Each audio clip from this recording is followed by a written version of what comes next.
why it's important to your administration. I think clearly we've put $15 billion into transit this year. Clearly that shows our willingness to support transit, and the Capital Investment Grant Program, although we may disagree on the amount of money in the FY 2020 budget, it is a change in that it is not a zero there, it's $500 million. I think that speaks to the fact that we believe that's what the number is. We are constrained by what comes to us and what's ready to be funded, and we believe that that is the correct number. And so I'm happy to talk more with members and have those conversations, and we're happy to work with the committee as we've been. Well, thank you again, Administrator, and just so you know, I'm thankful as a resident of Illinois for the investment CIG has made in the Chicagoland area, because Chicagoland Transit has a tremendous impact on downstate transit and the rest of our state too. So yes, thank you for that investment there too. And with that, I'll yield back, Madam Chair. Yes, I had the opportunity to visit Chicago, and they have a great system. Thank you. I appreciate your response, the response to the ranking member, that you'd be willing to work with the committee and you compare the last 2 years of one administration with the first 2 years of another. So if you would, if we see any improvement, I think we'd be very pleased. So if you would give us on a quarterly basis what the number of projects that have been approved, that would be very helpful. Absolutely, we'd be happy to, Chairwoman. Thank you very much. Chairman DeFazio. Oh, thanks, Madam Chair. I've got to say, I find it nonsensical to say, well, it's the first 2 years of this administration, and of course things, first off, the first budget proposed killing the program altogether. And I don't think we've recovered from that. And I believe that Mr. Mulvaney and his new hench person over at OMB are still hostile to transit. And I assume that that pressure and that attitude filters down. And it was a very broad bipartisan consensus of the Congress that said no, hell no, and pushed back. But now we've got other issues. One would be, the changes in the risk assessment process that are incurring additional costs. Where did that idea originate? Actually, the risk assessment process from 2006 until 2016 was at the probability 65 level. It was at the probability 65 level, and it was changed to probability 50 at that time by FTA, and neither time was it sent out for notice and comment. And I want to clear up, I think there's some confusion as to what we use that for. It's an internal tool that FTA uses to measure the risk in the project, and so it is not adding cost to the project. So it's it's your budget and your costs. So if the budget says the project is going to cost $100 million, and yet you cost it out at only $75 million, you need to add $25 million to the project, or you need to make the budget and the cost meet. So it's not about adding additional cost to projects or increasing those costs. But it requires them to maintain a larger contingency fund, regardless of the merits of the project or the viability of the agency or anything else. It's an arbitrary thing, and it does require them to set aside more contingency funds, correct? It requires them to predict more accurately the cost of the actual cost of their project, and we believe that that's good governance and that that's what the taxpayer deserves to know, that they have a better than 50-50 chance of the project coming in on time and on budget. And like I said, this was a tool used for many years internally by FTA and was just changed for the last 2 years from 16 to 18 when we reverted back, seeing project costs, bids coming in much higher than what were predicted, and we felt that it was necessary to go back to that probability 65. Okay, then have you or any member of your staff ever strongly implied, and we have heard this repeatedly from transit agencies, they won't say that we have to come in under 40%. They just say, we have never approved a project that came in, that wasn't below 40%. And so, I mean, if that's not the case, I'd like you to say it now, that you're willing to look at and approve projects at above 40%, because, you know, we have just heard this so many times that that is the word in the transit community. Even though the law prohibits that, even though the law sets a much higher threshold, that the agency is saying, no, this is policy, you know, as set informally by the administration. So this is an approach used by both the Bush administration and the Obama administration, and we believe that the best chance of success for a project is when it's a blend of local, state, and private contributions. Got that, but to Congress travel. says 51, and your agency is telling people you have to be under 40. Will you say here that there's no informal policy, that you'd be totally open to looking at projects that come in over 40%, and they would have as good a chance of approval as anything else, given their merits? Yes or no? In fact, Chairman. Yes or no? Chairman, we just moved the BART project in San Francisco into engineering at a 43% share. And so, yes, many of our mega projects. It's not a new do come start. in. It's a core capacity project, but it is a large contribution on But the why federal side. why did the agencies across the country have this impression? And why are they all coming in Because under 40%? Historically, most of our large projects have come in under 40%, but that's no different than many of the large projects in past administrations. When you're asking But for I never billions of dollars heard of federal before from the transit agencies that they were being bullied to come in under 40%. I am not aware of anybody bullying. Okay, any so you transit. are willing to look at projects and approve projects over 40%. We always look at every project and we base Are it you on its willing merits. to Of look course. at and approve projects over 40% up Yes, to the Chairman. statutory cap? Could you Yes, answer the Chairman, question? Absolutely. She says yes. Thank you. Thank you. Mr. Webster? Madam Chair, how can automated vehicles improve efficiency and cost?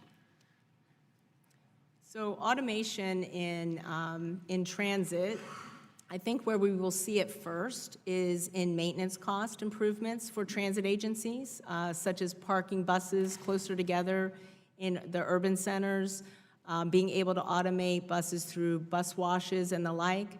I think we're still a ways off before we see automation in actual buses itself. So what percentage do you think it is right now? That's difficult to predict, sir. It's still a fair amount of years off, I believe. Okay. I have a kind of a personal question. In 2014, the Silver Line began in DC Transit, and they had new cars, 7,000 series. I just wondered if you could do anything about the improper message that's been on there for 5 years. When the doors open to allow people on, it says doors open. When the doors close, it says stand back, doors opening. And I think it's a safety issue. Just, you're the first person to come along that I've been able to say anything to about it. So let me understand. So when the doors are closing, it says the doors are opening? Yes. I will take care of that today, sir. I was not aware. In fact, I rode a 7,000 series car here on the Green Line, switched at LaFont, and I didn't notice that recording. So I don't think anybody else has either, but it's there. So it's I have a great relationship with the general manager, Paul Wiedefeld. I will give him a call this afternoon after our hearing. awesome. Thank you, Okay, sir. You're back. I thank the member for that keen observation. Mr. Johnston of Georgia. Thank you, Madam Chair, for hosting this hearing today, and thank you, Madam Williams, for appearing today. It's a fact that the Trump administration has taken steps to roll back the environmental review process for federal infrastructure projects. Can you explain whether or not you have any concern that your agency may be approving projects improperly vetted for their potential environmental threat to nearby ecosystems and communities? No, sir, I don't have a concern about that. We, in the CIG program in particular, And you do admit that the environmental review process has been rolled back, correct? I'm here to speak as the acting administrator of FTA. All I can speak to is what we do in the CIG program, and I can tell you that NEPA, we follow NEPA very closely, and that is done early on in the CIG process. And so we take that very seriously, sir. You're not really concerned about the environmental impacts that may have been improperly assessed due to the cutback in the review process. In fact, in the CIG program, one of the, we base our decisions on project justification and finance ratings, and in the project justification is environmental benefits, and that's one of the categories we look very, we look at to make sure that when we rate a project, it's properly rated. So it's definitely a consideration in our CIG program. Can you explain how the rollbacks in the environmental review process are compatible with the FTA's requirements for project development, for the project development phase of their grant approval process? I'm not sure I understand the question, sir. We haven't rolled back any environmental review processes for CIG projects in FTA. All right, fair enough. Thank you. You're I yield welcome, back. sir. Thank you very much, Mr. Woodall. Thank you, Madam Chair. Thank you, Madam Administrator, for being here. Could we put the slides back up that the chairman had up to begin with? I wanted to look at the cost share shrinking in particular. My friend Mr. Mulvaney was invoked there. We worked on a lot of budget cutting that's going on while he was on Capitol Hill. Madam Administrator, when we see the cost share shrink from the pre-17 to the post-17 levels, so that's just over 10%. How much of that money is going back to the taxpayer for deficit reduction? None. None? You're saying that we're reducing the amount of money we're sending to an individual project, and the taxpayer isn't benefiting from that at all? Where in the world is that money going? Well, that's actually staying in the CIG program to make sure that we have other projects that we can fund. So actually, it is allowing us to fund additional projects across the country. You're saying that when the chairwoman noted that applications to this project, to this fund, had more than doubled, you've been able to fund more projects than you would have otherwise been able to fund by reducing the federal cost share. Right, so they've doubled in number and also in size. We have more projects coming in asking for more funding, so they're larger projects as well. Well, I'm going to have to talk to my friend Mr. Mulvaney about why the taxpayer isn't getting it. It sounds like what you're doing is you're trying to take a program that has been oversubscribed and underfunded and participate with as many different projects across the country as you can. Am I understanding the goal correctly? Yes, you are. Well, I hope that you won't let that goal disappear. We do have to find ways, and coming from a community that does a lot of self-starting. We've just passed $1 billion locally in new transportation taxes. I don't want to see all the giant projects in the country suck up all the funding stream. I don't want to see the big guys who are used to accessing a program like this suck up all the funding stream. I appreciate that effort to try to move more money to more projects. Let me go back to something else the chairman said about the risk assessment, because I do. My constituents don't mind investing money in transformational projects. They mind throwing money down a rat hole towards failures. When we moved from a probability 65 standard down to a probability 50 standard, meaning the odds of success of coming in on budget or under budget diminished dramatically, what did we see? Did it not make a material difference to the success of projects across the country when the standard fell from P65 to P50? It absolutely did, and that actually the reason we even considered it is it came to me from our career professional staff who said, we're seeing project bids come in, much higher, given the really booming economy we're having, the tightening of the labor market. We're seeing, project bids come in much higher, and projects like the Wave streetcar was the very first project I approved as the acting administrator in Florida, was not actually able to absorb that cost increase and was not able to move forward. It really caused us to take a step back and really look at all the projects, and that was one of the earlier delays. I felt that it was really important to understand what happened in that project so that we didn't have another project that we approved that happened to.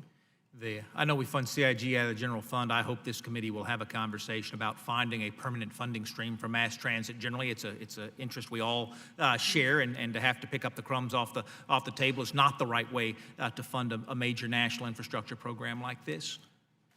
But for you to make those changes, again, returning to what had a better success rate during the Obama administration and the Bush administration in terms of a P65 standard, for you to try to squeeze more projects into your limited budget stream, even though it produces charts like this one to give more communities an opportunity to benefit. I just want you to know how much I appreciate that. I think our job is not to tell you what a great job you're doing, it's to hold you accountable when you're not doing a great job. But on these two fronts in particular, I'm grateful for your efforts. I know it has not been easy, and know how much it is valued. Madam Chair, I yield back. Thank you, sir. Oh, Madam Chair, could I?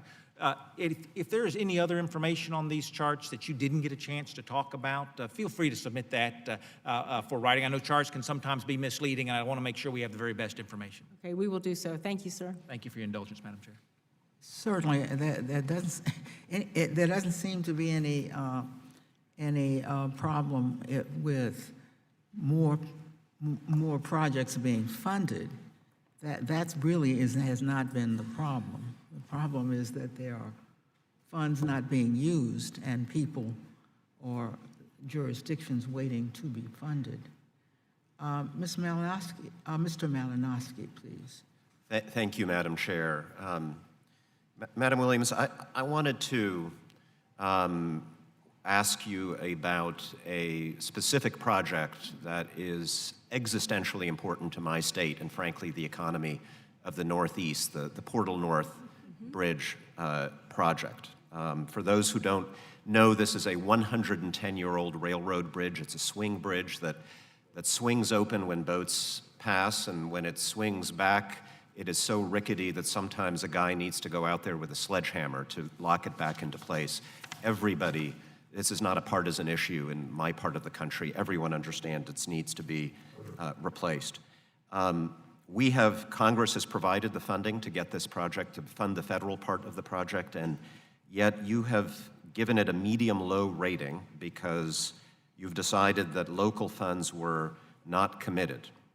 Would you briefly define for us what you consider to be committed funding from the local partner? Absolutely, sir. Committed means nothing else has to occur to have access to that funding. And so in New Jersey, I think there has been somewhat of a miscommunication in that many people feel that we are saying they have to sell the bonds. That is not what we're asking. What we're asking is that the funds need to be committed, which means New Jersey Transit has to have access to those funds today. Today, they do not. And in fact, they brought this to our attention through the CIG process, that there were requirements in New Jersey state law that they needed to meet in order to have access to those funds. And they are making progress. I believe there was a New York DOT sign-off that they had to receive by the end of June, which I understand they've received. New Jersey Transit has to have it approved by their board, and this is to be funded in their state transportation plan. And so once they have that done, I believe it comes to FTA and FHWA, our federal highway. And once they have those steps completed, then that way I believe they will be considered committed. And then they can resubmit an application for an additional rating, which I'm sure they will do in the fall. Okay, well, that's helpful. I just want to hone in on this precisely. As you know, the state of New Jersey has agreed to fund up to $600 million of this project through a bond issue that will be securely backed by our gas tax. There's another $200 million that has been committed. So you're not saying the bond has to actually have been issued. No, I am order? not. Okay. So this definition of having access to funds, because there are a number of other projects, as I think you know, around the country that have received the medium rating where bonds have not been issued. Right. The Durham Light Rail Project, the Phoenix South Central Light Rail Extension, which is supposed to be backed by a sales tax that has to be approved by the voters. And given how secure it is, and here you have the voters and has not yet been. What I can tell you is that everybody has to comply with the same requirements. So my technical team, which are career professionals that have worked with these project sponsors for years, many times, have looked at each of those projects, and it doesn't mean that they have to sell the bonds. It means that they have to comply with their own laws. And so in individual cases, I'm happy to get that back to you for the record, but my understanding is that they were able to meet the requirement to have access to the funding in the project. And so it must be something that's inconsequential to the state income tax that hasn't been passed. Okay, that's helpful, and we would appreciate following up with Absolutely. you on Happy to do that, the sir. differences and similarities, because we need to understand there is a common standard. Mm-hmm. Let me ask you about another project, which I'm sure you have heard about, and that is the Hudson River Tunnel.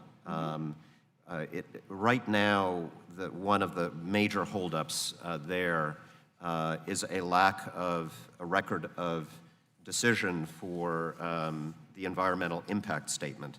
That statement was completed and submitted to you in, frankly, a record period of time, 14 months, given to the department in June of 2017, with an estimated completion of March 30th, 2018. This was what the department told us. It's been more than 15 months since that original predicted completion date.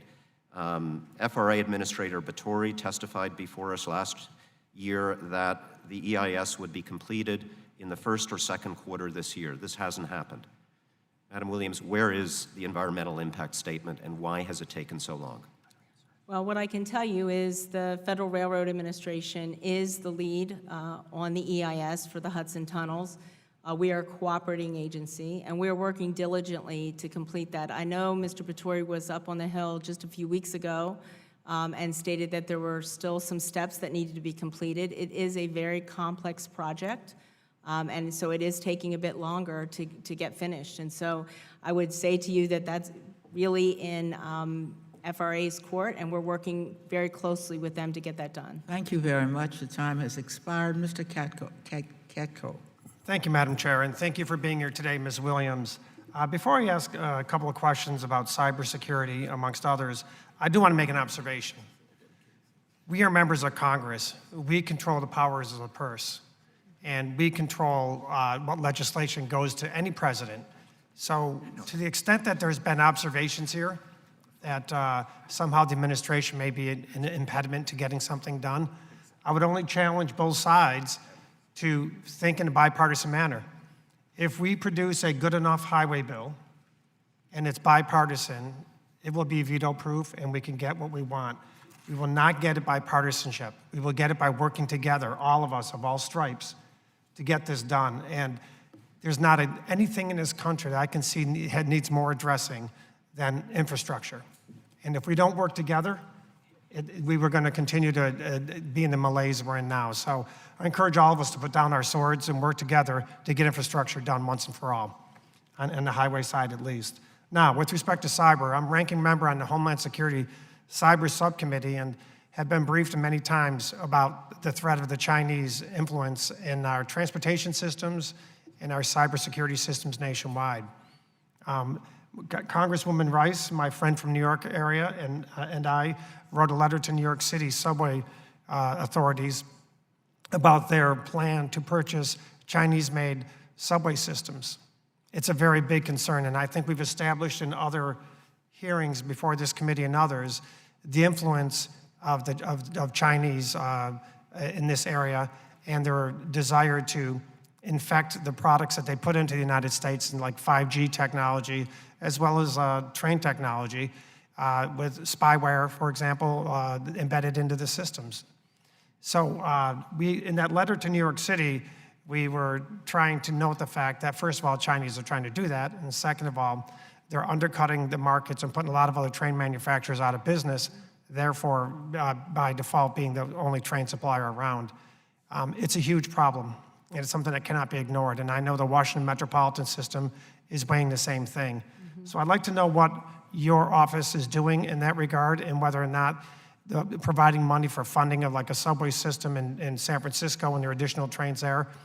What are you doing to make sure that we don't have these Chinese products coming into the system and therefore creating a greater vulnerability? Because if you think about it, even if they provide Wi-Fi, everything that people are using on the Wi-Fi system is getting back to them.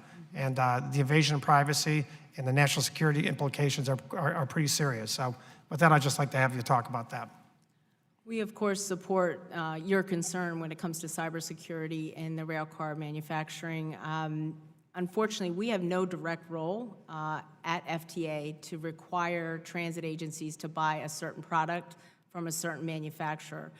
We do make sure if they use federal funding, they have to be Buy America compliant. But unfortunately, there's no way for us to preclude them from purchasing rail cars from any manufacturer they want if they are considered Buy America compliant at this time. So even if they present a potential threat that's been established in Congress, has been established in the national security agencies, that's the case?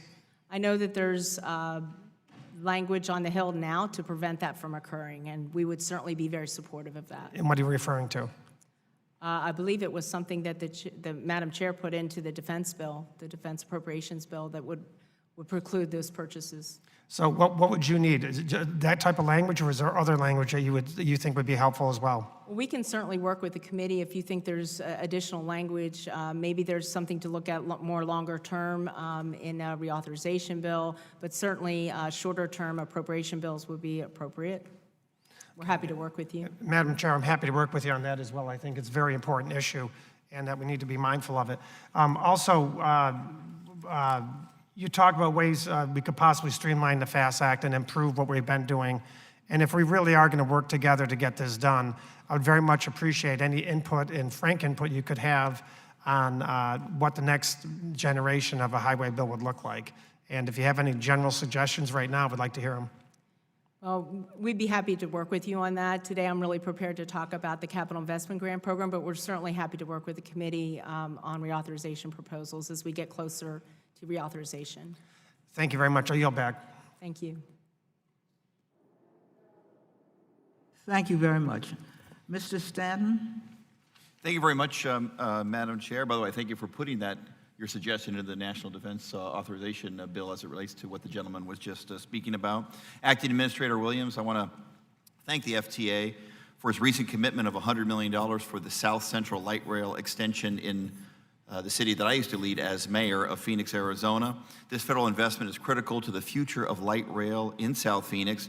It's a project that we have long fought for, and when completed, it will connect the community to new economic opportunities, jobs, education, healthcare, social services, and more. That project has been ranked as one of the top projects in the United States of America in terms of using public infrastructure to help lift people out of poverty. Over the past year, the local transit agency in Maricopa County, Valley Metro, has been working with the FTA to advance a number of critical transit projects: Tempe Streetcar, Northwest Extension Phase 2, and of course, South Central that I just mentioned.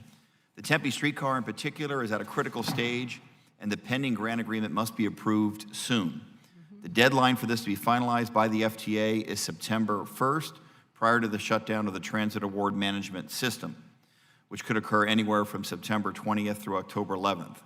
My understanding is the grant needs to be sent to the Hill for circulation by September 6th at the very latest, while Valley Metro can complete construction of this project under the current letter of no prejudice, and while they may be able to enter in a grant agreement as late as December 15th, Valley Metro will experience serious cash flow issues as soon as September.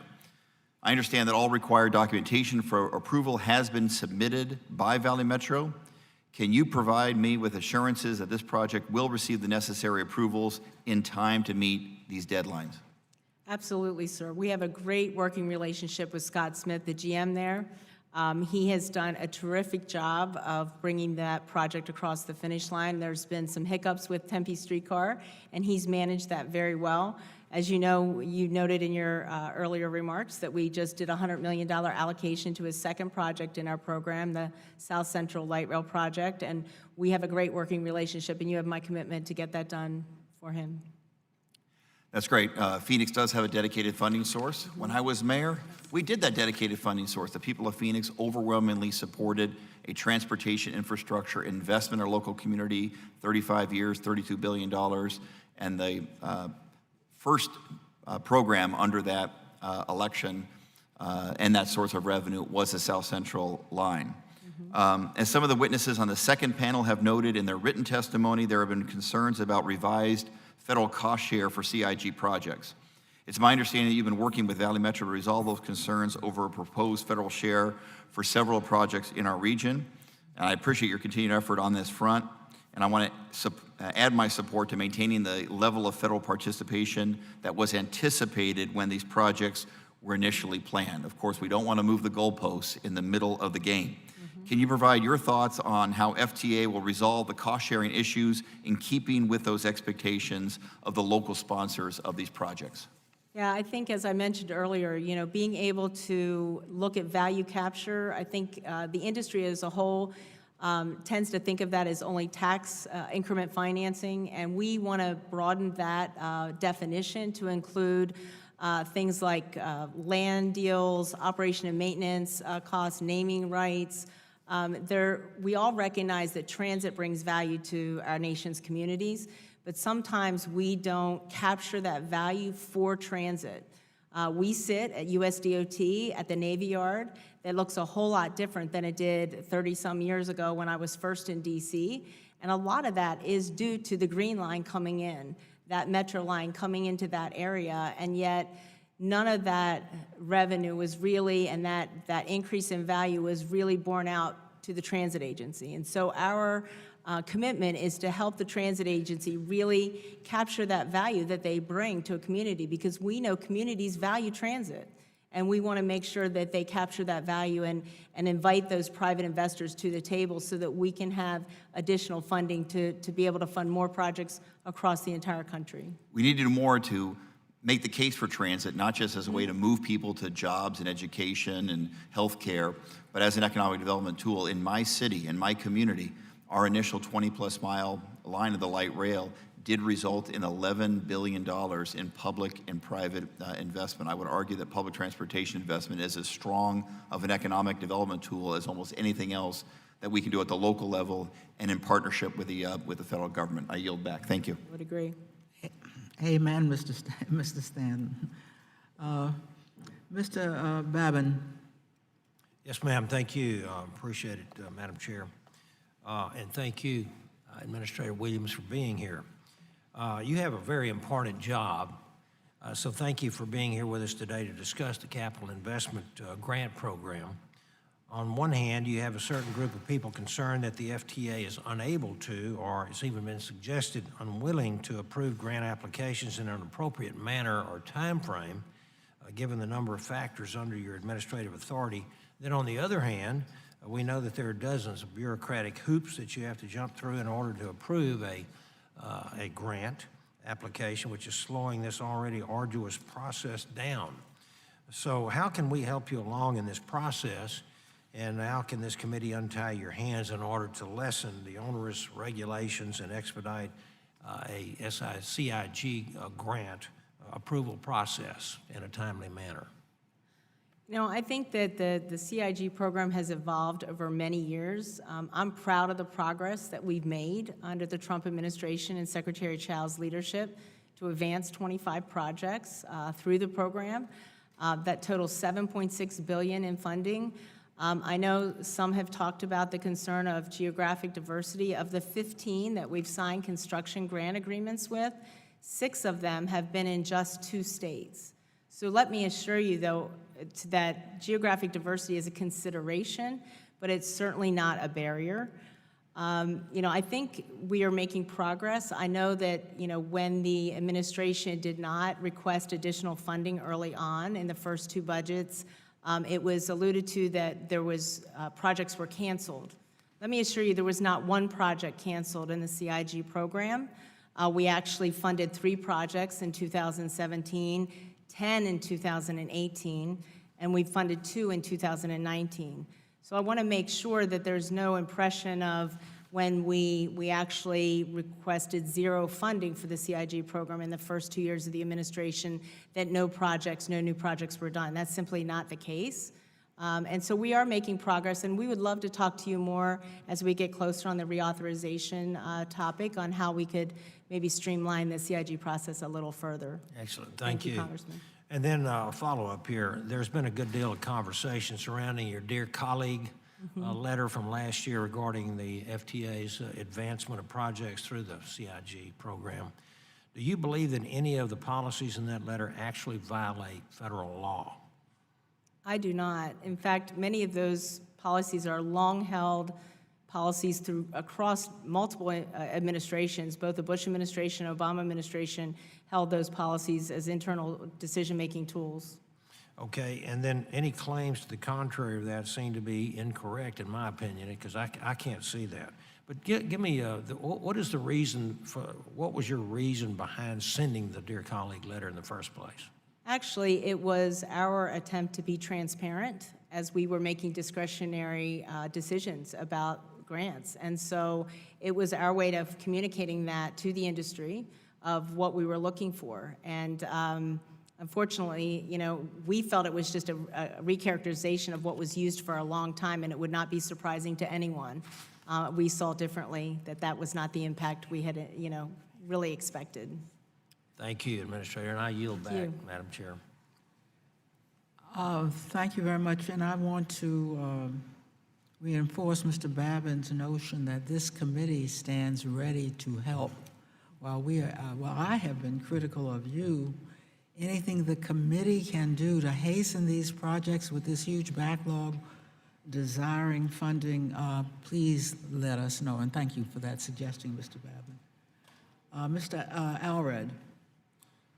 Thank you, Madam Chair, and I want to welcome you, Administrator Williams, over here. Thank you for being here today. Last month, I was very pleased to hear of your agency's announcement of a $60 million grant agreement with the Dallas Area Rapid Transit, or DART, which serves my district in the Dallas-Fort Worth area. The grant will help a project to lengthen platforms at 28 stations along the existing red and blue light rail lines, many of which are in my district. I would also like to thank you for your recent visit to North Texas, which I'm sure highlighted how important transit is for our region. We are one of the most rapidly growing places in the country, and our economic growth and population growth is dependent on federal investment as well. And so thank you for that commitment and for coming to North Texas. I do want to mention another project that DART has applied for CIG funding. It's the second rail alignment in downtown Dallas, called the D2 subway. This is a project that will greatly improve mobility and add capacity for our system. Right now, if anything happens in downtown to block our existing line, the entire line is shut down. So this, adding a second station will be very important for us. And to kind of couple on to what some of my colleagues have said, I am concerned, of course, about some of the delays we've seen, but I trust that your agencies can be working with DART to make sure that gets a full consideration. I think it's something that's certainly worthy of being considered. Yeah, thank you. I want to turn to TIFIA loans because this is an important thing for Texas. As you know, we can combine different funding mechanisms for a whole lot of things. And in your dear colleague letter, you said that TIFIA will be considered, quote, in the context of federal funding sources, end quote, and, quote, not separate from the federal funding sources. Can you explain how FTA is applying that standard? Okay, so let me begin by saying that loans are treated by the Build America Bureau. So if RIF and TIFIA loans are actually handled through them.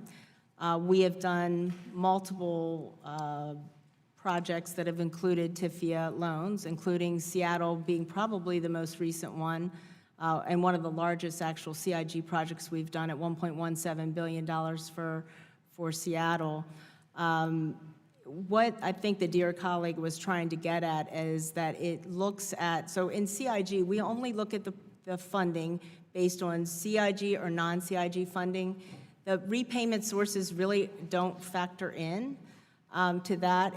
But it is a discretionary grant program, so when the department looks at funding, they look at the totality of the federal investment, and so they look at everything that is being asked for from the federal government, and I think that's what it was getting at.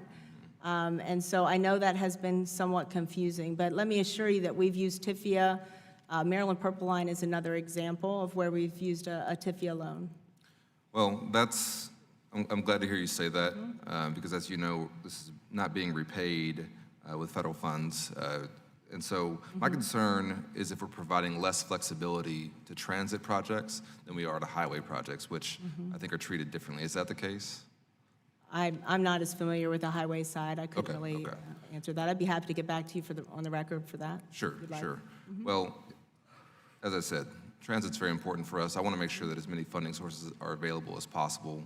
I want to work with your agency and with the administration to try and do everything we can to help our area continue to grow. And for us, TIFIA and other funding sources are very important. So we'll certainly be following up with you about that. But I also, as I said, want to thank you for coming to North Texas and for the grant that DART received. It's a great program. DART is making great advancements. We have very good leadership there, as I'm sure you've seen. Yes, we have a great working relationship with Gary there. He's very forward-thinking in the industry, so you're very lucky to have him there. Yeah. Thank you so much. I yield back, Madam Chair. Thank you, sir. Thank you. Mr. Lamalta? Thank you, Madam Chair, for today's hearing. Let me launch into this a little bit here. Now, some colleagues have been saying that the administration has not been very supportive of the Capital Improvement Grant Program, CIG, but through its first 2 years in office, the administration has approved 30% more projects and 300% of that funding, more funding than the previous administration had done at the same time. About 10 projects at $1 billion versus 13 projects at $3.3 billion. So I don't know where that stat comes from, or it doesn't seem really fair. But as a Californian, I have noted that one thing the previous administration did do was put out money to a disastrous project like the California High-Speed Rail, which is going to be at least triple the price of what was originally sold to voters in 2008 when they approved about a $10 billion bond. And then following that, $3.5 billion of stimulus money to stimulate the economy back in 2009 came forth from the federal government. $1 billion of that, almost $1 billion, has not been spent, and I appreciate the administration trying to claw that back. We're working on legislation known as HR 1515 to claw back the rest of the $2.5 billion since it has not performed. It's a breach of contract, that it's not even going to be a high-speed rail system from SF to LA. It's going to start in Merced and end in an almond orchard somewhere around Bakersfield. That's not high-speed rail, that's not SF or LA, I think, by their standards. So that dollar needs to come, those dollars need to come back and go into true transit projects that can help everybody. That's what we'll seek to do if they don't meet their marks, which I think they have not already met. So what we bring up today is this capital investment for rural communities, and my colleague, Mr. Davis, mentioned that as well. It's mostly for grants to passenger rail, light rail, or buses. So that means all taxpayers are paying for a program that mostly only benefits cities and suburbs without any practical rural application. So we had a roundtable about this last month. It was about mobility on demand, and some of the things being talked about were some kind of public-private transit system to help the rural elderly get to their doctor's appointments, et cetera, to help the rural disabled to get to their jobs, or even help rural veterans to get their VA facilities, at least until we have the community care kicks in more effectively to give veterans more choices more locally. So we have these things, we can be delivering groceries or prescriptions instead of them having to get in their car and go. We had one hospital brought up that they could increase their success of appointments not being met by being able to integrate this into it. So we need a more rural component on that, I think, in order to have some kind of fairness. So do you think the FTA would be willing to work with Congress to adapt the CIG program for these mobility on demand projects I'm speaking of? So, and what kind of applications can you see for that, Administrator Williams? And thank you for being here. Absolutely. We would love to work with this committee and Congress on how CIG could apply to the rural side of the country. I'd have to tell you that you're correct in that many of these projects lie in the very large urban centers of the country where mass transit is most viable. For instance, in New York alone, there are 5 projects, 2 of which are in the Gateway suite of 9 projects that total $10 billion in investment. And so if you look at, if we were to fund all of those projects, including the 2 we spoke of, the Portal North Bridge and Hudson Tunnels, we are talking about the entire appropriation, FAST Act appropriation for this program. All of it would be consumed by what projects would be requested from just New York alone. And so when you look at a nationwide program, you need to be cognizant of that. And so we would be happy to work with the committee and look at how we can help rural America as well on the mobility on demand side. Thank you for that. Let's go back to a couple stats that were thrown out at the beginning of the hearing here on CIG projects and the letter of no prejudice time frame. It was stated that, again, since 2017, this administration has taken about 78 days to get through the LONP, whereas the credit was given to the previous administration of it being 54 days. Well, was that a cherry-picked number, the 54 days? Was that in the first 2 years of that previous administration when they didn't have their staff hired out or confirmation of key people in the department and all that? So what was the length of number of days it took for the first 2 years of the previous administration to get the letter out versus the number of days Right. we've heard here? I would argue, Congressman, that the first 2 years of a brand-new administration is very different when you compare it to the last 2 years of a second-term presidency. You know, when you look at a letter of no prejudice, we are very cognizant that although that letter says we are not committing federal resources to this project, many grant sponsors do just that. They communicate that to their locality, that we have the federal investment now on the line, that we will get federal dollars because we are allowing them to proceed on their own without any commitment from us. They still message that at the local level as our commitment. And so we're very careful when we sign those letters of no prejudice that we look at the project to make sure that it is a good project on its merits and that we believe it will be able to meet the scrutiny of the CIG program before we sign that. So it's important to do things fast and streamline things, but it's also important to balance those with doing things right. Yeah, certainly it is more difficult with change of administration, especially when there's change of party involved too in the administrations. I know things look different around here right now too. So I yield back, Madam Chair. Thank you. Thank you, Congressman. I thank you as well. I want to assure the gentleman that we will work with him on rural projects. The CIG project is confined to high-density areas. Mr. Davis, the ranking member, of course, is interested in rural projects as well, so we'd be pleased to work with him. On this matter of the data, I asked the staff to look at that, and I'm informed that the data captured all projects in the pipeline during the FAST Act. And that includes projects begun long before the last 2 years of the prior administration. So I'm not sure how we can assign these projects to one administration or another. We're talking about projects that overlap by their very nature. Mr. Payne. Thank you, Madam Chair. And I'd like to thank the acting administrator for being here today. And how long have you been in that position of acting administrator? Since August of 2017. And is there a reason why you're still acting? The nominee has not been confirmed at this point. Seems like a pattern in this administration. And based on your testimony here, ma'am, you seem very qualified for the position. So I'm just wondering why this administration can never go the entire distance in confirming people. But I guess it's it's an ideology. Oh, let me be clear, my name is not before the Senate for confirmation. I'd nominate you.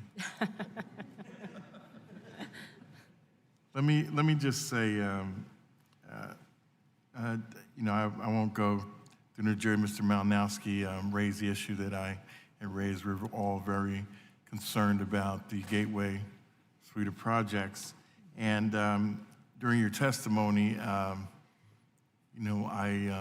had my staff check to follow up on some of the points that you made. And thanks to technology, I have a response already from the state of New Jersey on Wonderful. the comments you made. And it's basically that the ball is actually in your court, and the board approved $600 million last year for the NJ Transit project that we're discussing, and the state approved the budget in June. So the FTA has been sent a draft that you can basically approve in October. So hopefully you can take a look at that. Maybe you didn't have that information up to before June, but the budget has passed, the money is there. There's no other threshold that the state of New Jersey has to meet other than you acting on it. Our understanding is that New Jersey Transit still needs to have their board sign off on it before it comes back to FTA. So maybe that's transpired since I've last talked to my technical team, but we'd be happy to take a look at it, for sure. Okay, thank you. Last month, there were media reports indicated that the Secretary Chow influenced the award of a Department of Transportation grant to projects in Kentucky.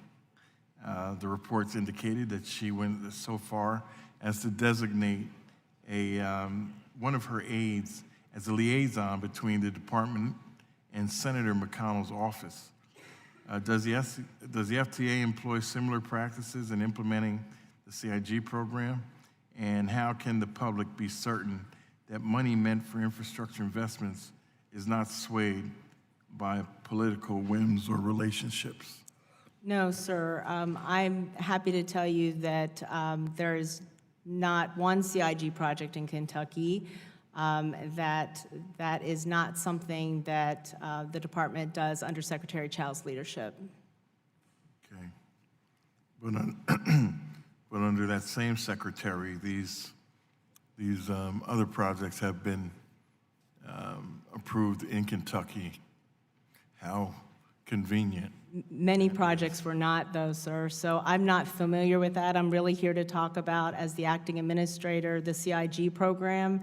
I can assure you that every grant program is dealt with by the career personnel in the department, just like they've been across multiple administrations. They're highly professional, very committed personnel within our department.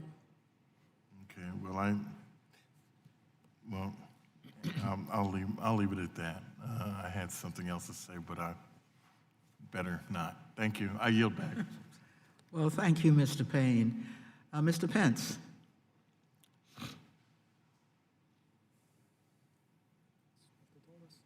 Thank you, Madam Chair and Ranking Member.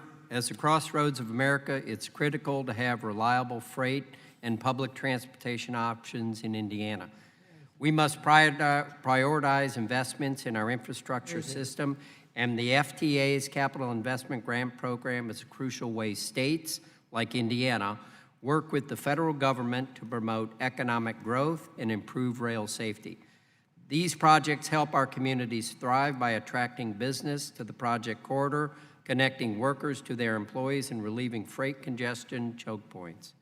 Nearly 73% of the funds from CIG program flow directly to the private sector via manufacturers and suppliers and are located in nearly every congressional district. Administrator Williams, as you are aware, there are 2 projects in my home state of Indiana currently advancing through the program. When Secretary Chow visited Northwest Indiana, she saw firsthand how the Westlake Corridor and double track projects serve as a key economic driver for the Hoosier State. Currently, both projects are awaiting movement from the project development phase into the engineering phase. and I know that your office is working hard on these requests, and we thank you. My good friend and fellow Hoosier, Congressman Wisłowski, has been working for several years on the improvement and expansion of the South Shore Rail Line, another great example of how CIG is keeping our economy moving. Administrator Williams, I thank you for keeping me informed as this project moves forward. I recognize the valuable partnership between our state and the Department of Transportation, and I have the utmost faith in your leadership. Madam Chair, I yield. Thank you, Congressman. Thank you. Thank you very much, Mr. Pence. Mr. Lowenthal.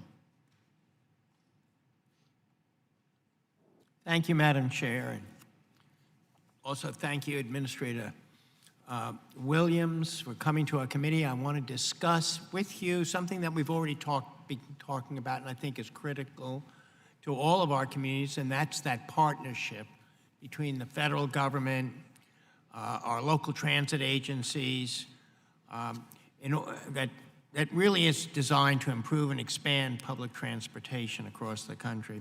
You know, a personal example, when Secretary Chow last appeared before us in March of last year, I asked the Secretary about the Orange County streetcar, which is a transit project that's going to connect, as you know, Garden Grove, which is my congressional district, with Santa Ana, which is the county seat.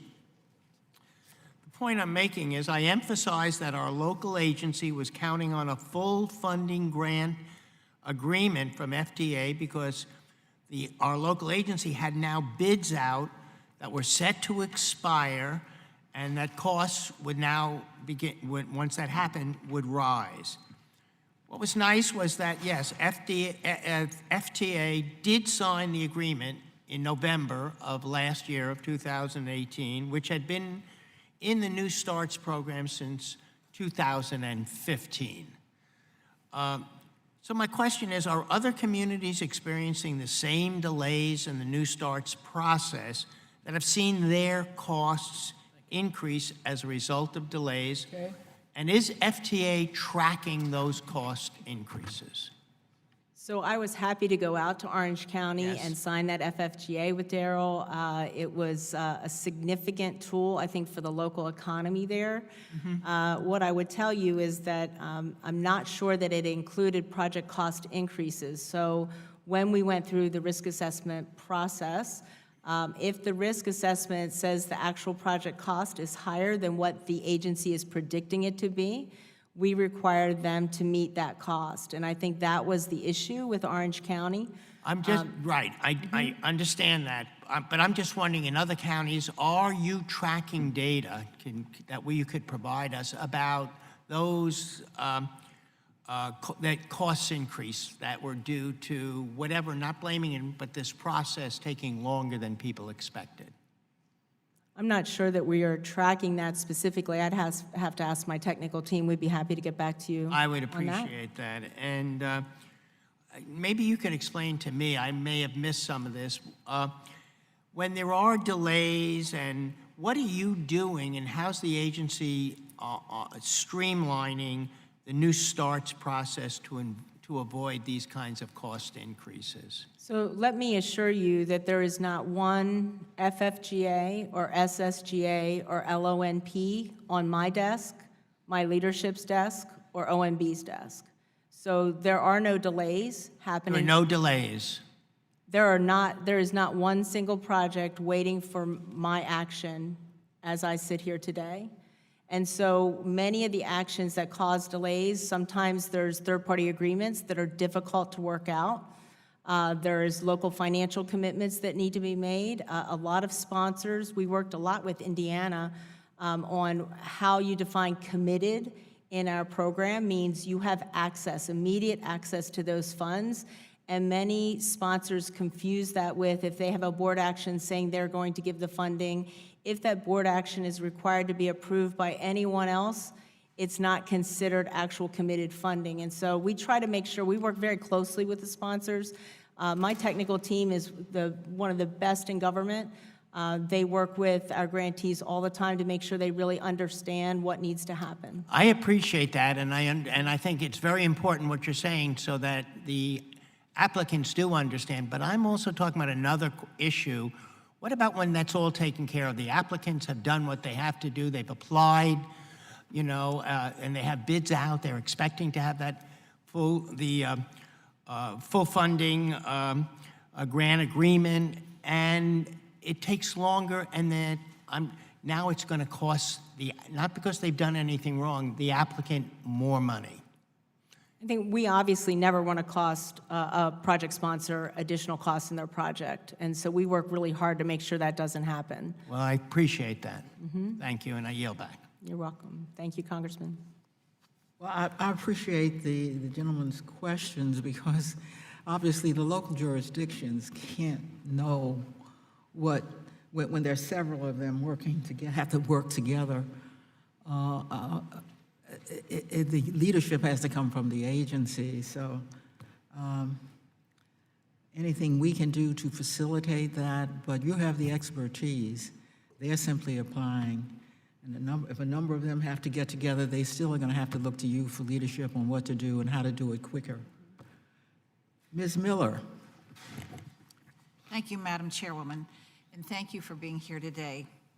I think we all know that America's transportation system plays a significant role in our economic development, globalization, and industrial development. We need to continue together, work together on improving our public transportation innovation, especially in our rural areas, which you've heard from several people. I want to thank you for your work on FTA, and I'm particularly interested in how we can modernize public transportation and extend service into our rural communities across the nation. Can you elaborate on the department's goals and priorities to advance innovation in transportation? Yes, so we are doing a lot in our MOD sandbox, we call it, our mobility on demand, and we're looking at different things with paratransit services, which are critical in rural America. We're looking at, younger generation expects things much quicker than many of us are used to in the public transportation field, and so developing applications where they can look online and be able to integrate their fare payments. Gary in Dallas is doing a lot of work on that. We're doing a lot of innovative things in transit. Microtransit is big right now. Right-sizing the transit system to what the ridership is very important. Rural America has already sort of done that. Small urban and larger urban are coming to that. We're doing partnerships with Uber and Lyft for first mile, last mile. So there's a lot of interesting innovations happening in public transportation. Well, along those lines, can you discuss the new technologies that are included in the Integrated Mobility Innovation Discretionary Grant Program? Yes, so it's a $15 million grant program that is out right now. The Notice of Funding Opportunity is out now for people to apply. It'll include fare integration payments. Most people want to be able to go to their phone, hit an app, and be able to pay for their entire ride, whether it be starting with Uber and Lyft to the rail system, getting off at the rail system, and having a bike or a scooter there to take them for the last 2 miles. They want to do it all at one time. They want to pay for it all at once, and they want to know what that cost will be and how long it will take. And so many of the mod sandbox that we're doing will do that. So it also will look for ideas in automation. I talked earlier about in the automation field, we're looking at being able to automate parking buses in the urban core closer together more efficiently so that you use less land space. Being able to automate taking them through car washes. I think you'll see that fairly soon. And so there's a lot of interesting things going on, but that Notice of Funding Opportunity is right now out for applications, and we're very excited about it. That sounds good. I think about in my particular rural area where people are more elderly, the visualization of the scooters might be an interesting thing. The CIG program is one of the government's most complex and rigorous grant programs. I understand that the number of projects seeking funding have increased.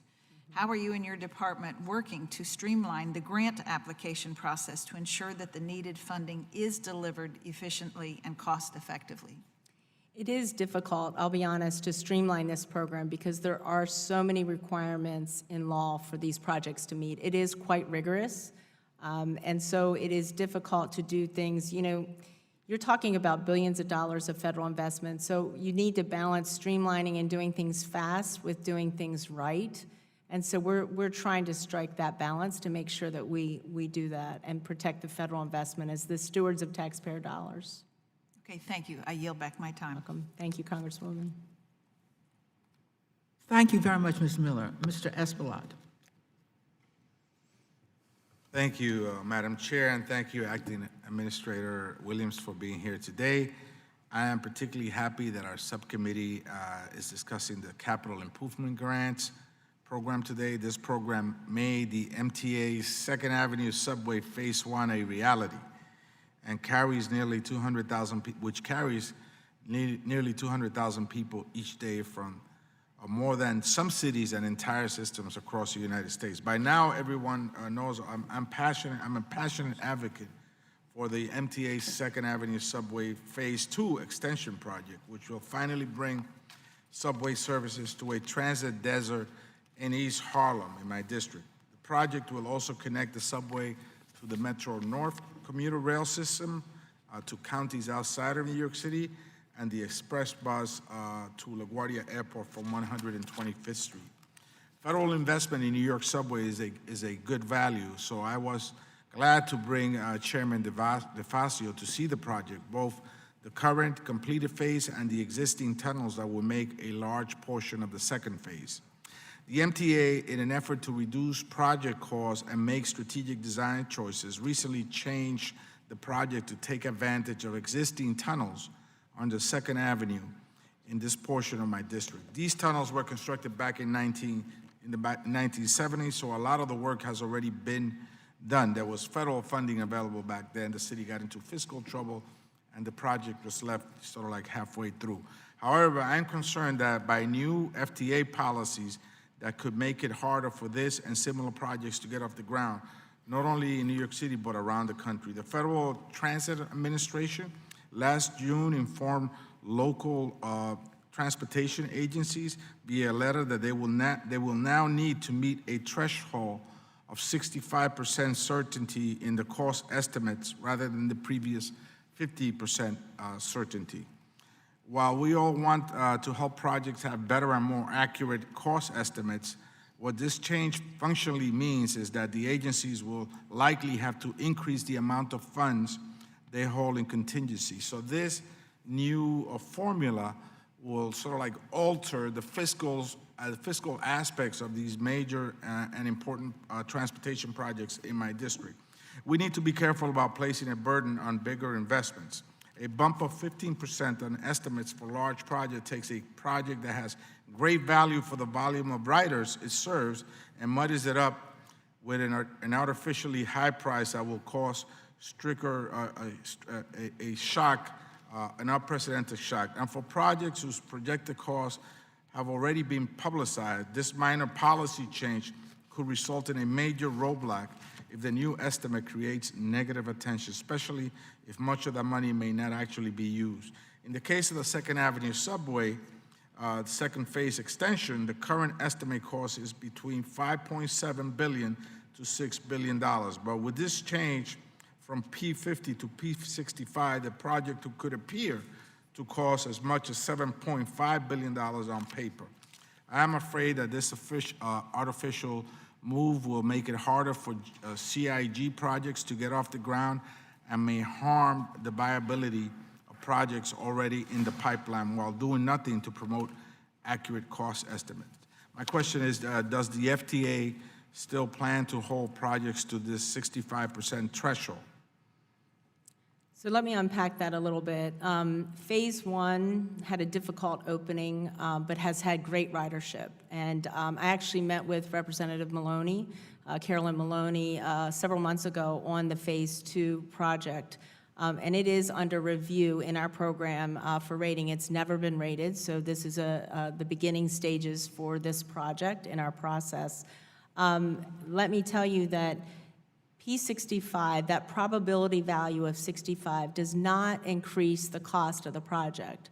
What it's trying to do is give us a 65% chance of the project cost being correct and allowing that project to come in on budget and on time. And so the concern is that, MTA has a project that's underway now. It's East Side Access. It's 10 years behind schedule and $5 billion over budget. And they would be the same sponsor for this second phase project. The MTA seems to feel that it does impact this bump of 15%. And just to finalize, because I'm running out of time, since the second phase is in my district, I would look forward to speaking to you about Absolutely. I'd be happy to talk to you further. it. Thank you so much. You're welcome. Thank you very much, Mr. Espelard. Mr. Westerman. Thank you, Madam Chair. Thank you, Administrator Williams, for your testimony and for being here today. If you look at my rural district in Arkansas, the 4th Congressional District, there are 0 projects going on. And so you may think, what do I care about CIG and the projects that are out there? But actually, it affects my district because there's only a limited number of transportation dollars to go around. So I want to make sure that where these projects are going on, that they're done very efficiently and in the most economical way possible. And I know that part of that is innovation. There's some interesting things going on in mass transit. I've had the opportunity to visit the Hyperloop facility. And my question to you is, even getting back to the gentleman's question about P50 versus P65, I see that as a way to be more efficient and effective at the agency to make sure that we're not getting cost overruns and those taxpayer dollars are handled more better in the taxpayer's interest. So where do you see as far as innovation in the future and ways to lower cost, ways to get systems maybe like Hyperloop that take much less right away to build? They can go at ground level, they can be elevated under the ground, through the water. It looks like there would be a lot less cost and potentially a much safer way to do mass transit. Where do you see us heading there? So that technology is still in its very infant stages, and so it's impossible to predict what that would look like. What I would say is that there's a lot of other technology that is happening, for instance, with bus rapid transit, where you can do transit signal priority and have a dedicated lane where a lot of people would rather take the bus than sit in their car in traffic when you have a dedicated lane that doesn't stop for a signal and that bus just goes right on by. So there's easier things to do that cost less money. It also provides a way that if and when automation actually comes into the market, those types of projects can be a little bit easier converted to automation. And so because they already have a dedicated lane, they already have transit signal priority. So when automation comes into the market, it would actually be a lot easier to do. It's also a lot less that you would have to pay back on a federal investment. When you talk about light rail, those investments are a lot more expensive. And so buses have a shorter shelf life and a much smaller price tag. And so there's a lot of innovation that's happening just in the bus market itself. Thank you for your answer, and I yield back. The gentleman's question brings to mind the fact that, because he's interested in rural areas, that rapid bus, to deal with your answer, would help rural and urban areas, since many of those who are coming from rural areas are coming into the city. So that's an important question. Ms. Craig. Thank you so much, Madam Chairwoman. Administrator Williams, the FTA has been a very strong federal partner for the state and local efforts in Minnesota to develop safe, efficient mass transit, including in my district. Just 2 weeks ago, the FTA announced the release of the last remaining tranche of funds. I believe it was $74 million for the Orange Line BRT that provides 7-day-a-week service to residents of Minneapolis, Richfield, Bloomington, and in my district, Burnsville. This is our region's first such small starts grant and the latest grant agreement that our state and local partners have reached with the FTA since 2011. Getting to this point took years of cooperation and communication between one federal agency, 3 state agencies, 2 counties, 5 cities, and 1 regional transit provider. So I'm sure that was incredibly complex and complicated. I'm a strong supporter of these types of federal, state, local partnerships. What can FTA do to ensure that the application, approval, and grant-making process is as simple and efficient as possible for state and local partners who apply for these funds? I think, our team, our professional career staff that work with our grant sponsors are terrific. I've worked for 2 other presidents in 4 other departments, and I've never seen a more committed staff, a more professional staff. They work tirelessly to make sure that the grantees understand what is expected and what information they need. We have a great working relationship with the Met Council. They're great about bringing all their project partners in to see us. They're great about value capture. And so we have an excellent working relationship, and I think that's why you see that they've had success in our program. That's fantastic. Ms. Williams, there are other BRT projects that I'm incredibly supportive of in the region. I'm particularly optimistic about the Red Rock Corridor, which would connect the Twin Cities to Hastings and Cottage Grove, 2 other cities in my congressional district. However, the president's full year 20 budget request called for cuts to vital mass transit programs, including sharp cuts to the Capital Investment Grants program. This comes on the heels of previous budget requests that would have eliminated the CIG program entirely. Fortunately, the House passed a transportation appropriations bill that would fund the CIG program at necessary levels. How can Congress continue to work with the FTA to ensure that the FTA continues to fund critical projects as metro regions continue to expand? How can we best advocate to the White House and OMB for the CIG program that is so vital to communities around the country? I think, in the beginning of the administration, there was no allocation for CIG in the president's budget, and I think you see a difference in the FY 2020 budget of an allocation of $500 million in our budget request by the president. I think that is what we believe we need for new projects. The total is $1.5 billion, so it funds all the full funding grant agreements currently in place, as well as what we believe we will need for projects that will be ready.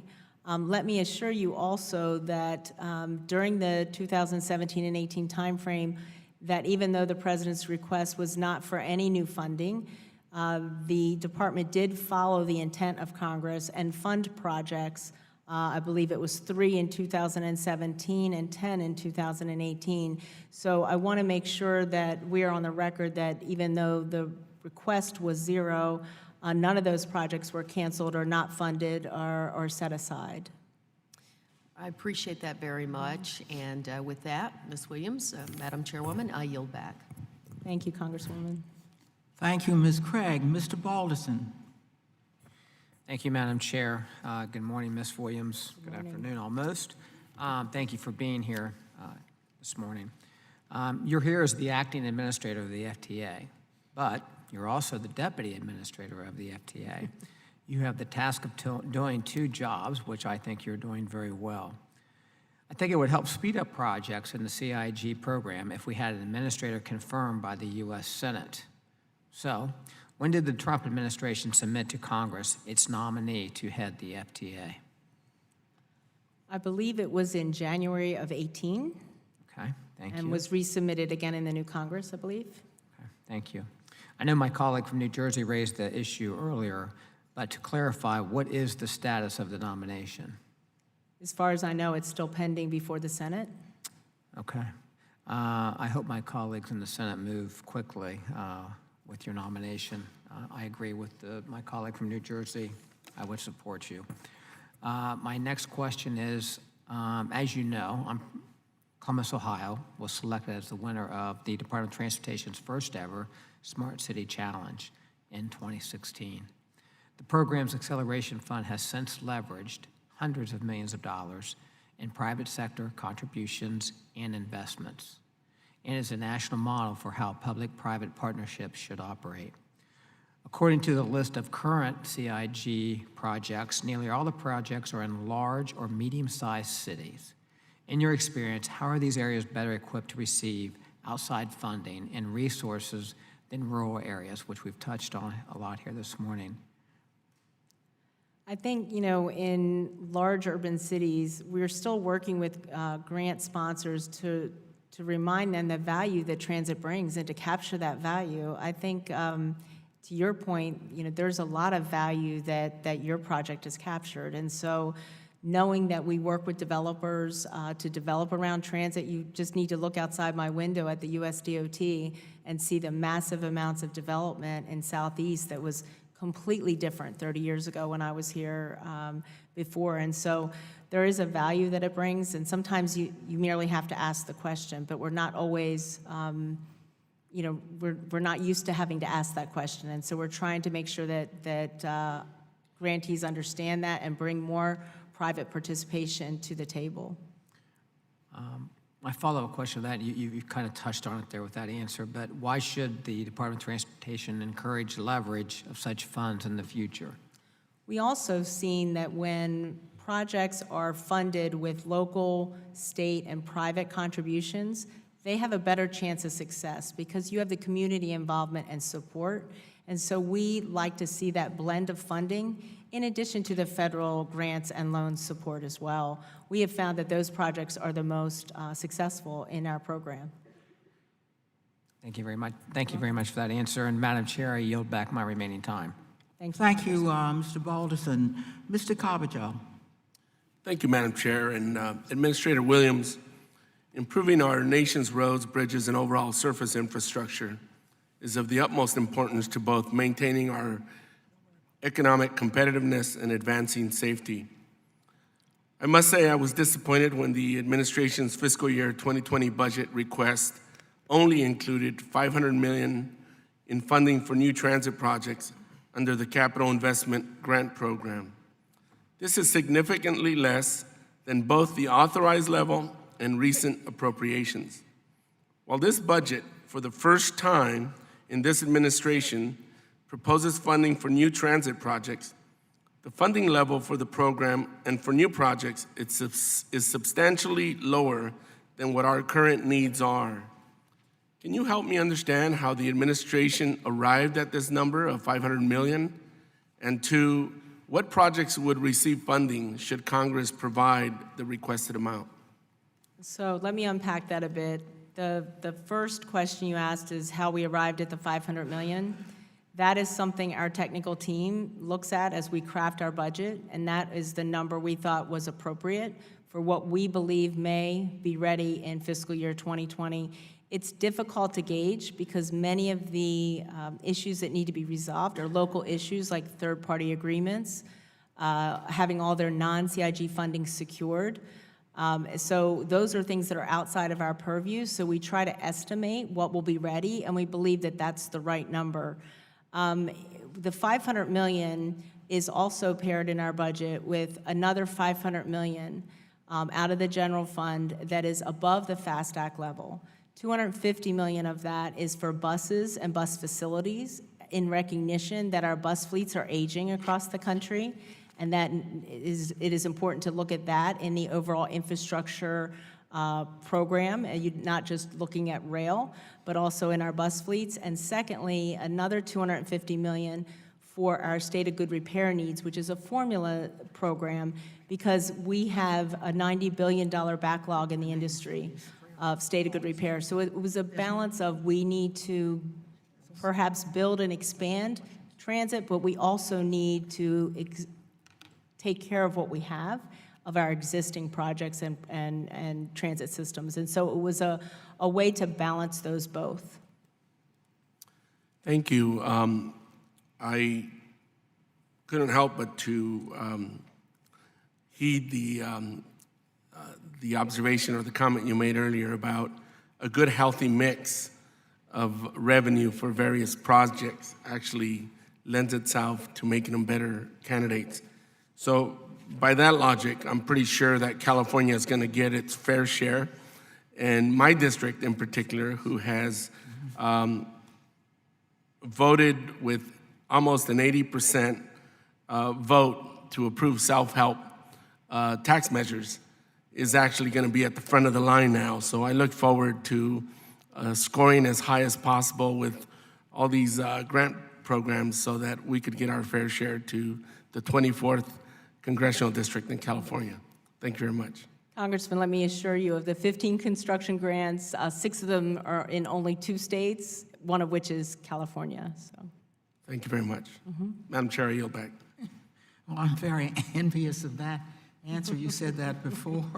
I don't know if it's the size of California, but I know when people hear that, they want to know why there aren't more in their states. Either California's doing something right or there must be some other response. I understand that there are no more questions. I want to thank you, Ms. Williams, for your testimony. Your comments have been very helpful. You have indicated that you would be back to us as we asked for more information. So I appreciate your very knowledgeable testimony. And you are dismissed, and I'm going to call the next and last panel. great. Thank you, Madam Chair.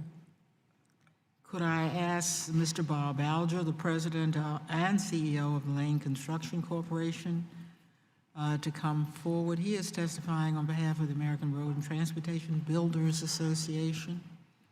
Mr. John Jaron, of the Executive Director, Kansas City Streetcar Authority, and Skoutelas,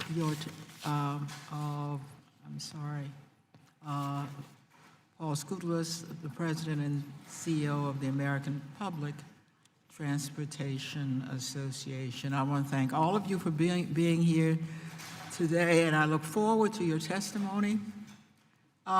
Without objection, our witness's full statement will be included in the record. Since your written testimony has been made a part of the record, the subcommittee requests that you limit your oral testimony to 5 minutes. Mr. Alger, you may proceed. Chairman Norton and Ranking Member Davis, thank you for convening today's hearing. I am Bob Alger, Chairman of the Lane Construction Corporation, and I am here today in my role as Chairman of the American Road and Transportation Builders Association, or ARTBA. Our association's members design, build, manage, and operate all modes of transportation infrastructure projects. My company has direct experience with projects supported by the Transit Capital Investment Grant Program. Madam Chairman, there has been a lot of talk about a federal infrastructure initiative since the 2016 presidential campaign. If you take anything away from my remarks, it's this. Now is the time to act on our nation's infrastructure needs, and this process begins with fixing the Highway Trust Fund. I am pleased to talk about the Federal Transit Administration's Capital Investment Grant Program, but I'm also here to tell you that Congress' chronic failure to fix the Highway Trust Fund program threatens all federal surface transportation programs, including transit projects. The next Highway Trust Fund crisis looms shortly after the FAST Act expires in less than 15 months. Rather than repeat the past dysfunctions that led to $140 billion in general fund transfers and budget gimmicks, President Trump, congressional leaders, and members of this committee must seize the initiative and fix the Highway Trust Fund shortfall once and for all. Here are 3 approaches for your consideration. Raise the federal gasoline and diesel user fee rates, apply a freight-based user fee to heavy trucks, and institute a fee to ensure electric vehicle users also help pay for the system from which they benefit. While ARTBA believes these options are the most viable in the short term, we are open to any user-based recurring revenue solutions that would support increased federal highway and public transportation investment. Many of the same complications we face when delivering a highway project are also prevalent on public transportation projects as well. And these obstacles cost American taxpayers time and money. According to FTA's capital cost database, which compiles as-built cost for 54 federally funded transit projects, Average cost for delivering these projects increases an average of 5% annually. As such, a project that cost $100 million in 2019 would cost $163 million to build in 2029. This annual increase is more than twice the rate of general inflation, which is estimated to increase at an annual rate of 2.4% over the next 10 years, according to the Congressional Budget Office. Users of the system will also have to wait longer for the economic benefit from the increased access to services, job creation, and other activities. And depending on the project, delays can far exceed the 5% annual increase projection. My company recently completed work on a project that went from under 3 years projected completion to nearly 4 years. The increase in cost for that single year amounted to nearly 20% cost increase. My written testimony includes a host of recommendations for meaningful improvements to the regulatory and project delivery process. I'd like to highlight a few of them. Public transportation projects have previously been allowed to use federal loan programs such as TIFIA as local match. Recent denial of such flexibility has delayed some critically important projects, which only increases their eventual cost and schedule. Since the loans are repaid with local dollars, they should be allowed to be counted as local match. Another key factor in keeping transportation construction projects on schedule are the use of dispute resolution boards. These entities should include members recommended by the project owner, contractor, or industry, and should set up quick and efficient timelines so that members can carefully follow its progress. Previous federal surface transportation laws included provisions to expedite the project approval process. Due to lack of application and awareness of these reforms by project sponsors, the permitting process time horizon has not substantially improved. It's time to take the next step to ensure these tools are utilized to deliver the transportation benefits Americans need. Thank you again for the opportunity to be here today. ARTBA and its members look forward to working with you and your colleagues on these ideas and others to make the Capital Investment Grant Program more effective and preserve its important contributions to the mobility of all Americans. I look forward to your questions. Thank you, Mr. Alger, for that very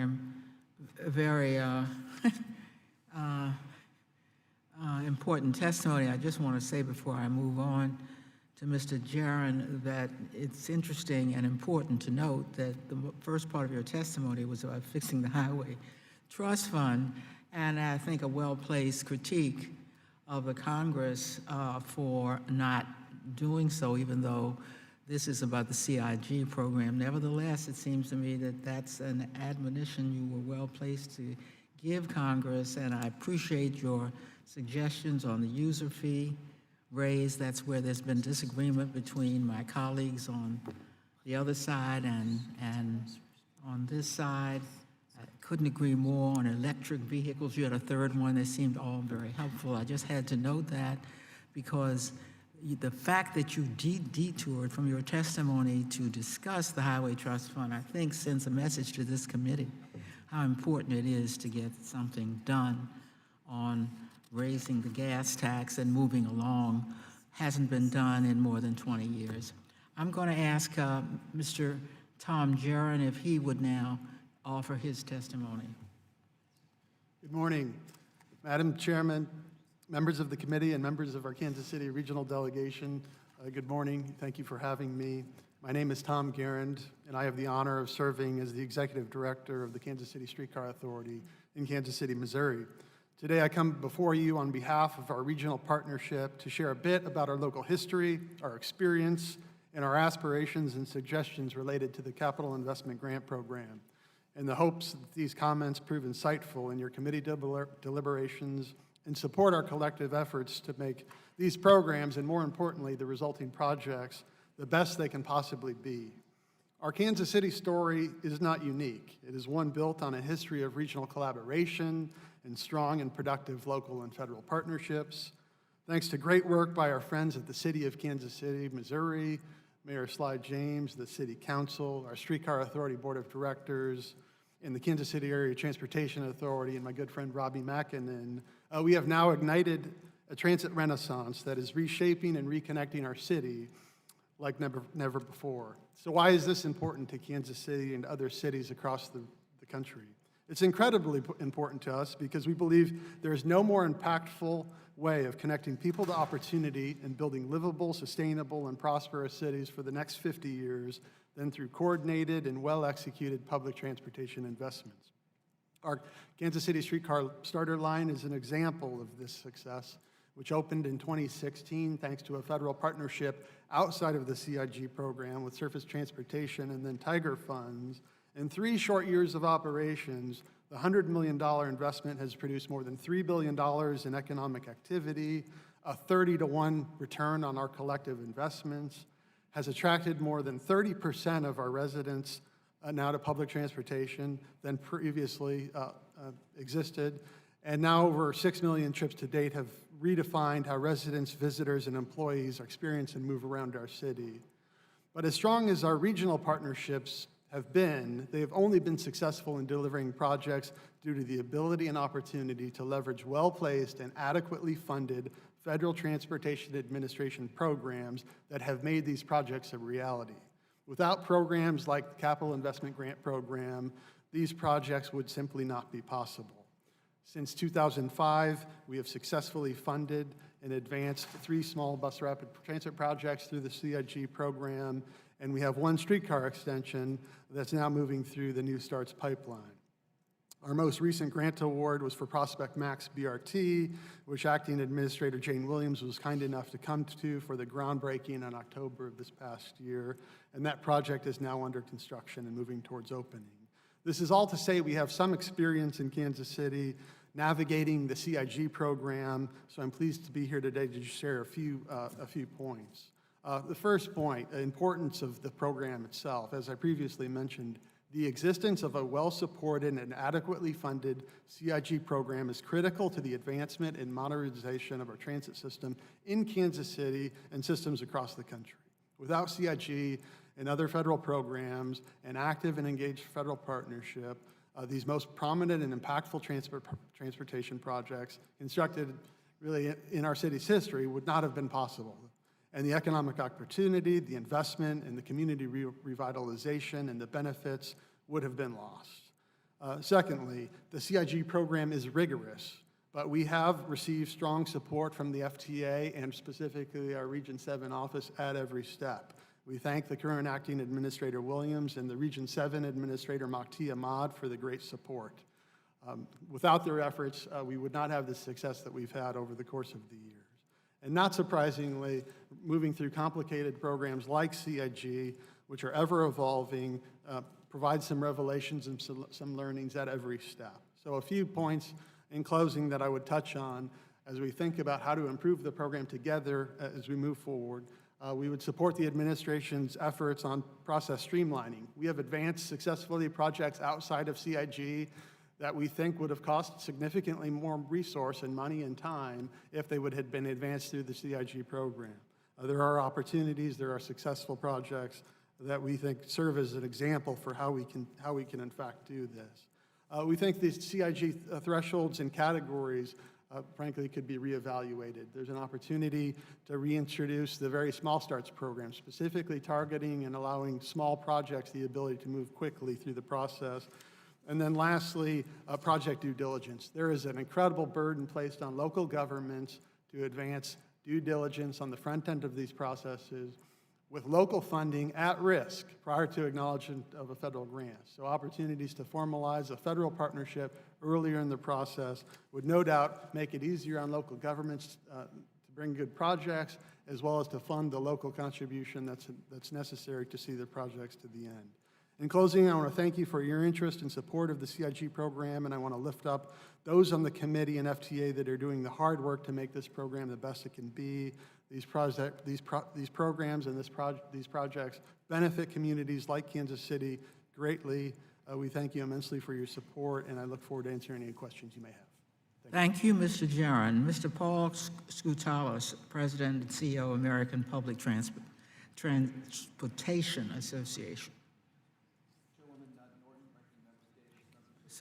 Mike, please. Mike. Apologize for that. Good afternoon, Chairman Norton, Ranking Member Davis, and members of the Subcommittee on Highways and Transit. Thanks for this opportunity to testify today on the capital investment grants, which are critically important to help growing communities address their mobility needs and to expand public transit throughout our nation. My name is Paul Squatellis. I'm the President, Chief Executive Officer of APTA, the American Public Transportation Association. We're the only association in North America that represents all modes of public transport. Our 1,500 public and private sector member organizations speak with one voice in terms of making the case for public transit in the industry. Capital investment grants are a vital source of capital funding to expand our public transit services. Over the past decade, more than 1/2 of all the states have benefited from CIG projects. The economic benefits of projects funded through CIG are very wide-ranging. In addition to the critical local economic benefits of CIG projects themselves, the vehicles, the equipment, the supplies that comprise of these projects are made in America and states all across the nation. As an example, I point to the rail and bus manufacturing schematics that are appended to my written testimony. These schematics show how dozens of states contribute to each rail car that's manufactured in America and to each bus that's made as well.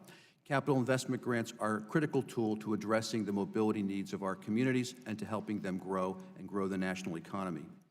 Unfortunately, over the past 2 decades, we have seen both Congress and FTA have layered additional requirements on the CIG process that have resulted in a bureaucratic maze. As a result, CIG requirements are vastly more complex, more time-consuming, and more burdensome than they need to be. And there are more requirements of these projects than comparable large U.S. DOT transportation discretionary grant programs.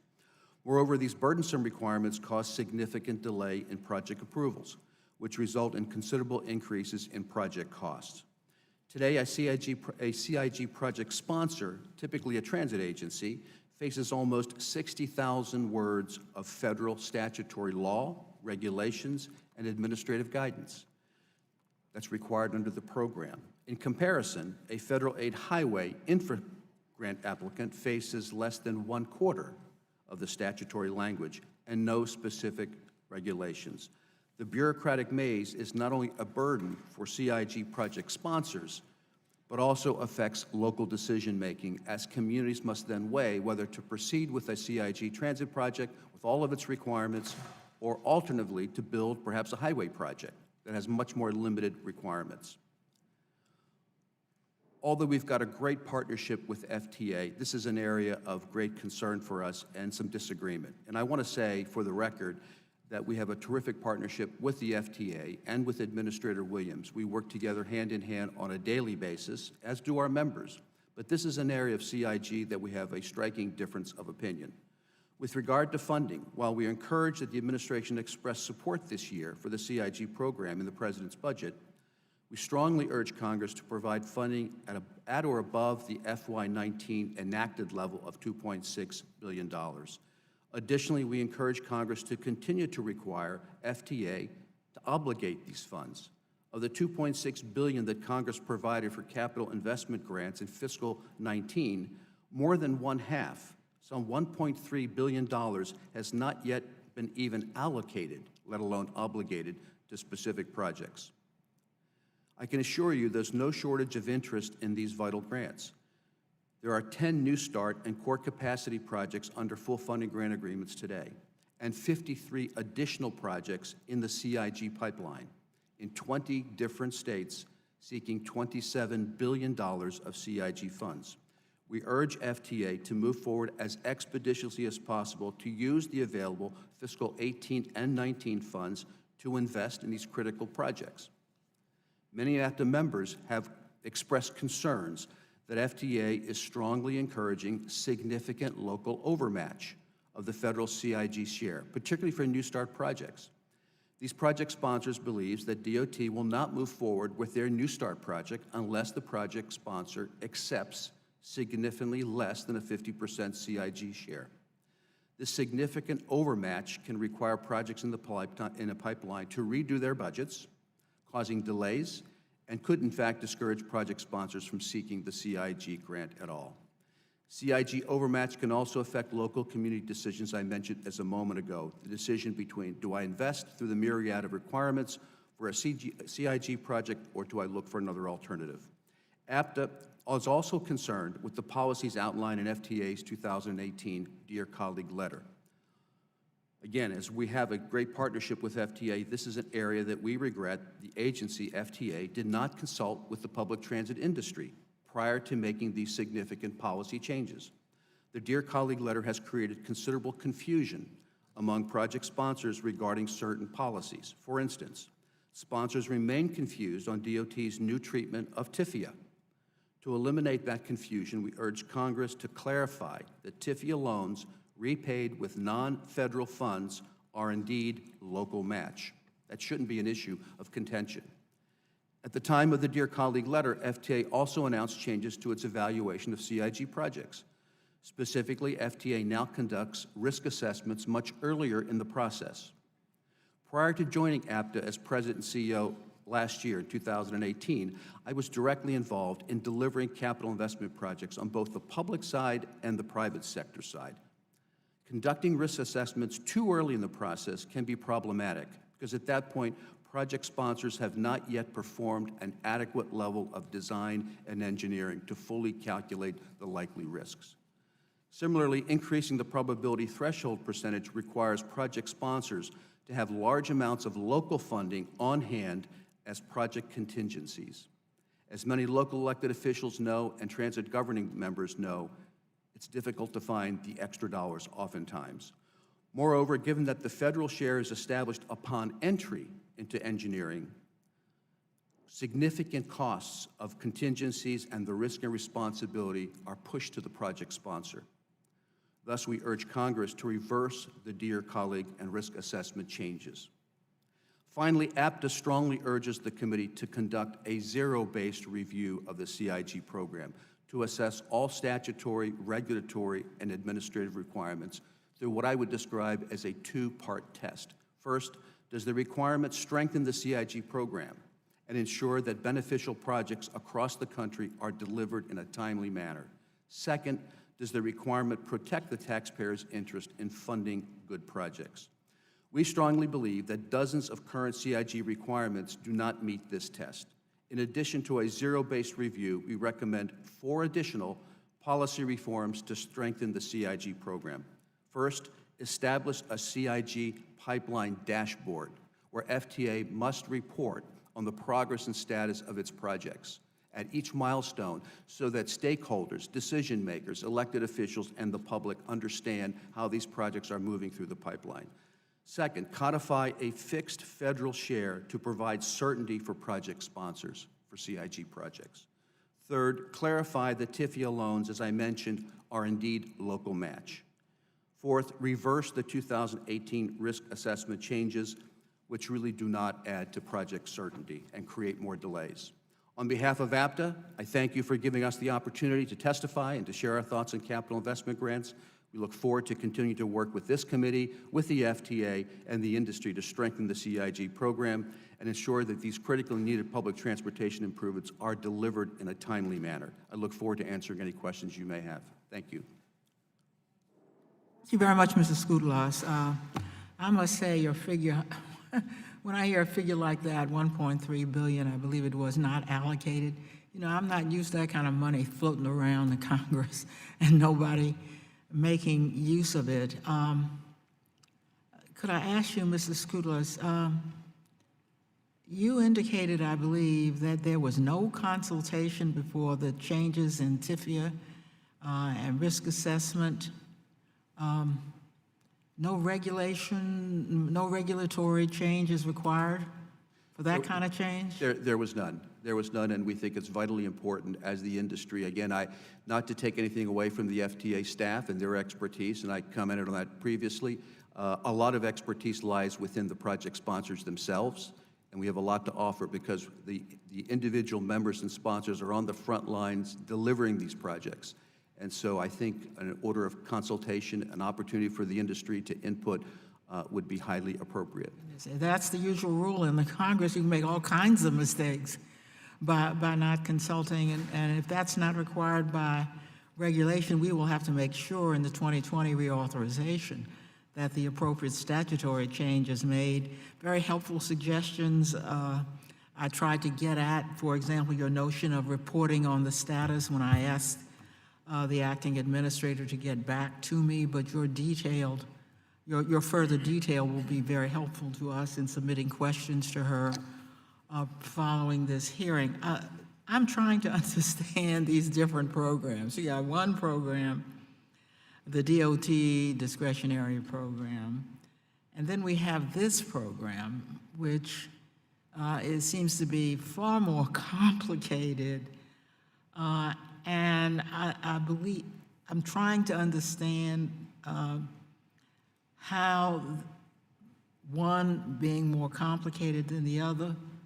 Of course, the CIG program encourages local communities to build on the program, using the program that is least complicated, which turns out to be the highway program.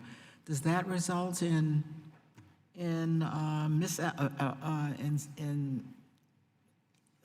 localities making decisions it would not otherwise make? All of you, Mr. Scutlis, why don't we start with I you? certainly think that that's a strong possibility. I think it discourages, to some degree, projects from getting into the pipeline once they see some of the daunting requirements. The demand is great from communities because this is a valuable resource of funding that's important for them to build important projects like bus rapid transit or extensions to light rail and the like. Local governments make judgments and where they're going to put their money, and certainly the agencies themselves have to make that decision. Do they ask for federal dollars? Do they not? Which projects do they support? My only point to that is I think there needs to be a level playing field. There's no basis to require a full set of more demanding requirements on one mode versus another. And I think that would be something that Congress ought to look at. And let's level the playing field. Let's make it equally appropriate in terms of what has to be done to implement these projects. I think that would serve us very well. Do either of you have views on that notion? I'm sure the projects went different ways for different reasons. They have very different authorizations, but do you have any response on that question? I will give you the perspective from Kansas City. As mentioned in my comments, we advanced our streetcar starter line project outside of CIG. It was $102 million. We leveraged a federal partnership through the Surface Transportation Program, and then Tiger Now Build for some supplemental federal match. So FTA oversaw the implementation of that program outside of CIG, and that was advantageous to the timeline of that project, which we completed really in record time in under 5 years from planning to full-blown operations with satisfactory, obviously, oversight and a really successful launch. We're now in full-blown new starts through our streetcar extension and really are noticing clearly the differences in the requirements, despite the fact that we've successfully deployed an initial project. And with my background on the regional transportation side, I would say in all cases, frankly, the rigor of the CIG program is unlike any other federal transportation grant program across any of the categories that we've had experience with in Kansas City, and frankly, an order of magnitude more complicated than similarly funded roadway projects, highway projects, and the like that we are continuously advancing throughout the region. So it's an impediment to progress. It is where the money is, frankly, for large-scale capital transit projects. So we play by the rules. We understand that they're rigorous, and we expect that comes with the territory. But there is a front-end local financial commitment that's very real in these processes. The federal obligation and commitment for partnership is at the very back end of the process. So as indicated, we may be spending upwards of $20 million of local funds developing a project concept before we know we have a federal partnership that's real and can actually implement a project. That's a tough pill for local governments to swallow, but it comes with the territory. And so we are in a position of having to make that decision, and we're doing that because it's a competitive framework, but it is challenging, and the due diligence and the burden on sponsors is very real. Oh, thank you very much, Mr. Yaron. You know, this is very difficult. One program is more complicated than another just because Congress is set out. One is a grant program.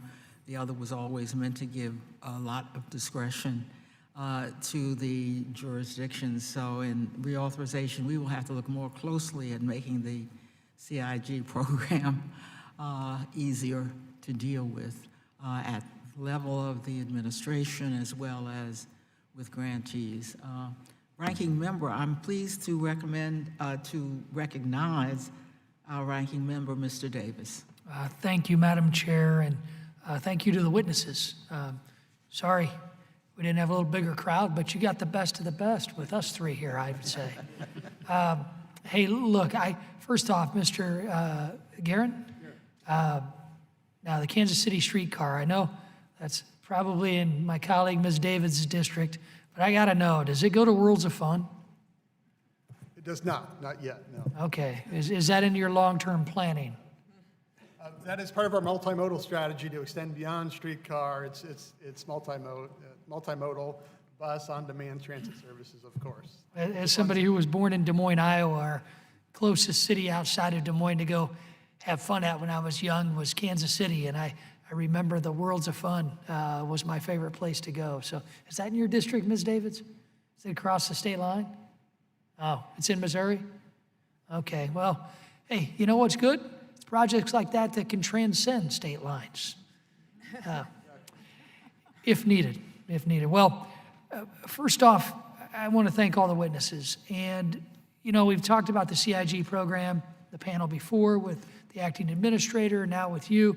And I get we've got some issues between the discretionary portion versus some of the normal applicant portions of CIG. And I think the acting administrator answered a lot of the concerns very well. But I've got an overall concern on this panel, an overall concern with how do we actually get to a bipartisan solution to reauthorize the FAST Act? And the biggest concern I have is, are we at T&I going to have to pass a bill that we know is not adequately funded, like the last one, for the entirety of the policy recommendation period? How do we get to a point where we have a fully funded highway reauthorization? What do we do? You know, there are many that have taken a strict increase in our current revenue stream off the table. So what's the next step, Mr. Alger? What's the next step to actually ensure that we not only make the Highway Trust Fund solvent, we make it viable, we make it less volatile, and how do we bring in new modes of transportation that may not be paying into the Highway Trust Fund now, but may be more of a ubiquitous part of our roadways in the future? Well, I think there's a couple of points here. Number one, all transportation in the United States is interrelated. If we don't fund transit, then more people are going to go on the roads on cars, and we're going to have more trucks. We're going to have all kinds of problems, more congestion, people trying to get where they're trying to get to. So there has to be a solution for everything. I almost think that we're making this too complicated. We're trying to get this. In Congress, really? Really, I truly believe that. So this $2 trillion that everybody's talking about, I almost think we need to take smaller bites of the apple. There's a lot of things out there that we could do, that we could raise the gas tax today. We could do some other things that have been proposed. We sat this morning and there's like 10 or 12 different items that are available to be done today that we could do. But we just can't seem to get everybody together. One comment that I had when I met with a couple of members of Congress was, why can't we just get everybody in one room like this and we lock the doors until somebody figures out what the hell we're going to do? Because it just doesn't seem to happen around here. If it was private industry, we'd come with a solution, we'd get it together, we'd move forward. For some reason, this thing just gets bottlenecked, and I don't get it. There's a lot of things we could do right now that we just choose not to do, whether it's bipartisan or not, and it's foolish. Well, I appreciate the comments. You know, as somebody who has said, I think it's extremely short-sighted just to use the existing revenue sources that we have, because same federal government tells auto manufacturers to make engines that burn less gas. So we're not providing a long-term, less volatile solution. You have any ideas how we bring electric vehicles into the mix? I want to sell more electric vehicles. I've got an old Mitsubishi factory that shut down that's in my district a few years ago that's now got a few $100 million of investment for Rivian Car Company and investment from Ford Motor Company, Amazon, and others, hundreds of millions of dollars. They want to produce small SUVs and small light electric pickups. I mean, as we look ahead over the next 5 to 6 years, 10 years, I believe more of those will be on the roadway, and I certainly hope so, because it'll provide jobs to my constituents. But what do we do since, any of you drive a fully electric vehicle up there? I don't have an automobile. Okay. I take the bus. All right, well, I can't do that in my district. So nobody drives a fully electric vehicle up the panel, right? I do not, but I think that we could put a tax on electric vehicles so that they pay for the roads that they're using that the gas-powered cars are using. They're using the same facilities. They should pay for using those facilities just like everybody else does. Can I offer a comment? First of all, I want to thank you for your leadership on this whole issue, and you've come and spoken to our group in recent months, and you've made the strong case that there needs to be action taken. Certainly, from the standpoint of the transportation industry, and there's almost an incredible alignment between the associations and virtually everyone that recognizes we need to take this bold step forward for infrastructure investment. It's a great opportunity that we have. Yes, there might be some issues. Is it a gas tax? Is it some blend? Is it a tax on electric vehicles? That seemingly is something we should be able to get over and to cause some kind of a blending. In my own personal opinion, I believe that perhaps that is the future of a tax on electric vehicles. Unfortunately, there's not enough of them yet to make a difference, and yet it probably needs to be in the horizon of when that can happen. But I would hope that given the great demands that we have in our communities across the board, across the multimodal nature of infrastructure, that we can find a way to come together to get it done. As Bob said here, it shouldn't be that difficult. I know it is, but it shouldn't be that difficult. And we stand here to help however way we can to assist in that. Well, thank you all. I know I have no time to yield back, and I want to thank Mr. Guerin, too, for the long-term plans of extending the streetcar to one of the greatest amusement parks of my childhood. Thank you, Madam Chair. I yield back nothing. Well, I want to thank the ranking member for his important questions. I do want to note that once Mr. Alger raised the Highway Trust Fund, it brought the ranking member back who has other business, but he came right back to the table because I think, like his questions indicated, you see a bipartisan desire to do something about the Highway Trust Fund. He seems to have taken off raising the gas tax, but he didn't take off your other two suggestions, Mr. Alger. And if I may record for the record, I believe the number is 2/3 of the states have raised their gas tax. 31. 31 states, that's more than 2/3. So the problem is in the Congress. It looks like nobody would be punished if we did at the federal level what the states have already done at their level. I'm not sure whether we're afraid of our own shadow. I believe that I think it's 96%. I think it's 96% of the people that have been elected to Congress have voted for a gas tax and got reelected. It's something like that. So people should not be scared to vote to raise the gasoline tax. It's about the same as the incumbent retention rate all around. Well, we may have to find some way to get a vote on that matter or at least to do a kind of whip count and see if we put the figures that the ranking member just gave and that I just gave before people, whether we might get another result. We could do a whip count and see whether we're simply going off of what we've done for more than 20 years and that with these new figures, states may have updated their own thinking about. If I may, it's very frustrating on our part to talk about this for the last 9 months to a year and see absolutely nothing get done. It's really frustrating from industry, from the associations, from the general public. And it seems like we have the opportunity now, potentially. Now we need to seize that opportunity and make something happen. Thank you very much. Ms. Davids. Well, thank you to the witnesses for being here today. I appreciate the testimony you provided in writing and then listening to the suggestions that you have. So, of course, I definitely want to talk to Mr. Jaron about not just the Kansas City streetcar, but the regional collaboration that has happened across the state lines, which I think is has been one of the most beneficial things to our area in terms of economic vitality and growth that we've seen over the last number of years. I want to just dig right into some of the recommendations that you made. There are two really big things that jump out at me, and we have very limited time for each person to testify, so I wanted to jump into the very small starts program and your recommendation of reintroducing that as part of the CIG. And could you just really quickly talk about why you think that would be beneficial and what it would look like? Sure. Thank you for the question, and it's a pleasure seeing you this morning. We had some experience in the Kansas City region with our Truce Max BRT project and deploying that then was the Very Small Starts program, which was designed to help small-scale projects with high community benefits move through the process sort of on an expedited timeline with minimal requirements. These are lower-risk projects, so there's lots of conversation in the room today about small cities, about rural communities.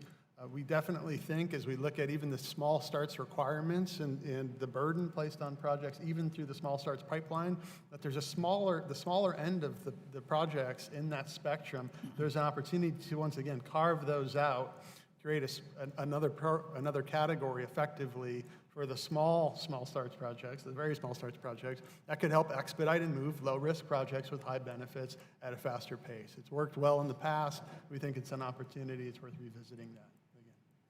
And so when we think about those high community benefits, it kind of sparks the next recommendation. So that was, or takeaway.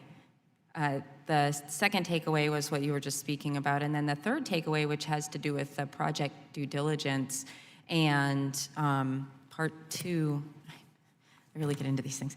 Part two of the due diligence takeaway has to do with the way that the federal government looks at the local commitment. And, you know, you specifically mentioned I remember seeing this go through the voter-approved tax to secure funding for projects. And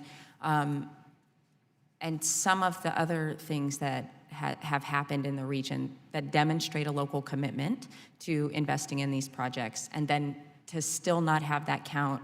Can you talk a little bit about what do you think we need to do to make sure that when the people who are on the ground doing what they're supposed to be doing and committing to projects in very real ways still are not, they're not getting that credit in these programs? Sure, happy to elaborate. So the comment in my written statement, was really about the requirements to enter into engineering through the New Starts pipeline. And with that comes, as was talked about earlier today, some specific requirements related to financial commitment. And many properties around the country are having conversations with FTA about defining commitment. What does that really mean? And so in our case, we're fortunate. We've had a voter-approved taxing district dedicated for our expansion effort, passed 70 to 30. That included a sales and property tax. It demonstrates the value. We've had recently, as it relates to, as recently as last week, City Council formal ordinances and agreements approved. It really is, though, an ongoing conversation with FTA about what the acting director's comments were related to no additional actions. What specifically does that mean? How does it relate to local processes? How does it relate to state law and annual appropriations of budgeted resources? So really sort of in the weeds.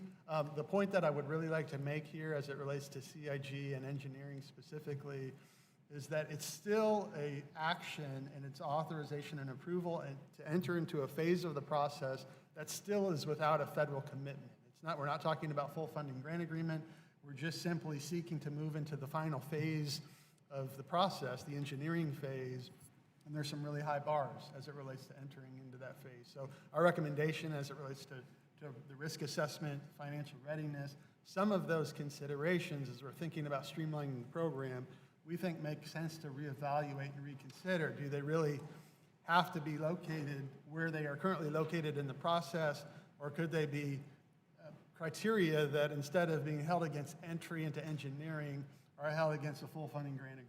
So FTA still has the leverage to require satisfactory responses, but we're not slowing down the projects, and we're utilizing the engineering phase on the back end of the process to fully inform project plans, financial plans, and ultimately, obviously, the local cost share. So all to say, it's part of a really costly and labor-intensive due diligence effort, and we think there's some advantages with deferring some of those requirements to later in the process. And that's what we would suggest the committee consider as you reevaluate long-term opportunities for program streamlining and program improvements. Thank you. Thank you very I much. appreciate your testimony, and I yield back. Thank you very much. We'll have another round of questions, and I yield to the ranking member, Mr. Davis. Well, thank you all for your comments, and I'm glad to hear the chair talk about wanting to have the debate on the long-term solvency of the Highway Trust Fund. I look forward to having that debate at this committee, and I look forward to our Ways and Means Committee, our Committee on Revenue, having the debate. But I think we here at T&I can help lead the charge on what that debate looks like. And that's why I'm glad, you three are at the table. I know Mr. Alger, your organization has put together options. I mean, I've always been for diversification. I mean, I enjoy the discussion on political courage on whether or not to cast a vote or take a vote here in Congress. I believe every vote we take has an impact on whether or not we get reelected or elected in the first place. And frankly, many of the issues that we face are going to be used either for or against any of us.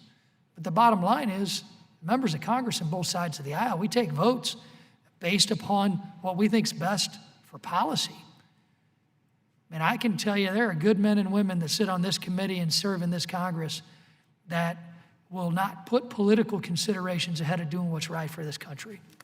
I think we all agree that we ought to have a more funded, well-funded, more solvent, less volatile highway trust fund. It's going to deal with our crumbling roads, our crumbling bridges, it's going to deal with our transit issues, streetcar issues, and streetcar extensions. But we've got to stop the discussion on politics when it comes to issues. I have a distinct concern as a policymaker in how do we actually solve the long-term problems that we have in our highway trust fund. I spent 16 years as a congressional staffer working with local communities before I got elected, making sure that they knew how to fund their long-term projects. So this highway trust fund problem didn't start when I got here 6.5 years ago. It started long before this. And we in this committee have continued to lead in making sure that we put good funding sources, good funding solutions together, but we can do better. Now, I hope all of us in this room agree that the roadways are going to look much different in the next 10 years. Let's look at Europe, for example. President Macron said that in the next 10 years, he doesn't envision any fossil fuel burning vehicle on a roadway in France. You don't think that's going to have an impact on the rest of the EU unless they have a Frexit?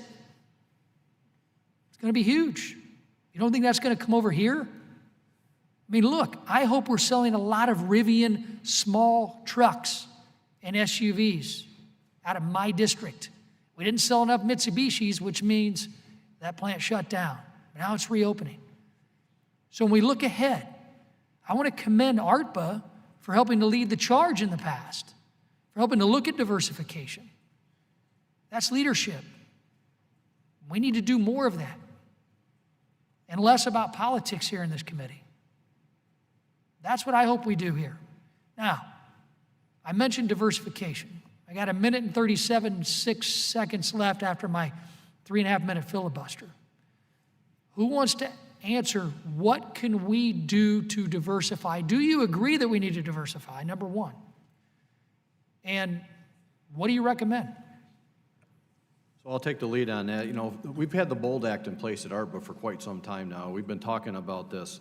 As I talked about, 31 states have done some sort of a gas diesel tax increase.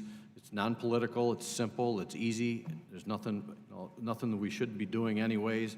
ARTBA members have long been open to user-based growing revenue alternatives to the motor fuels user fee.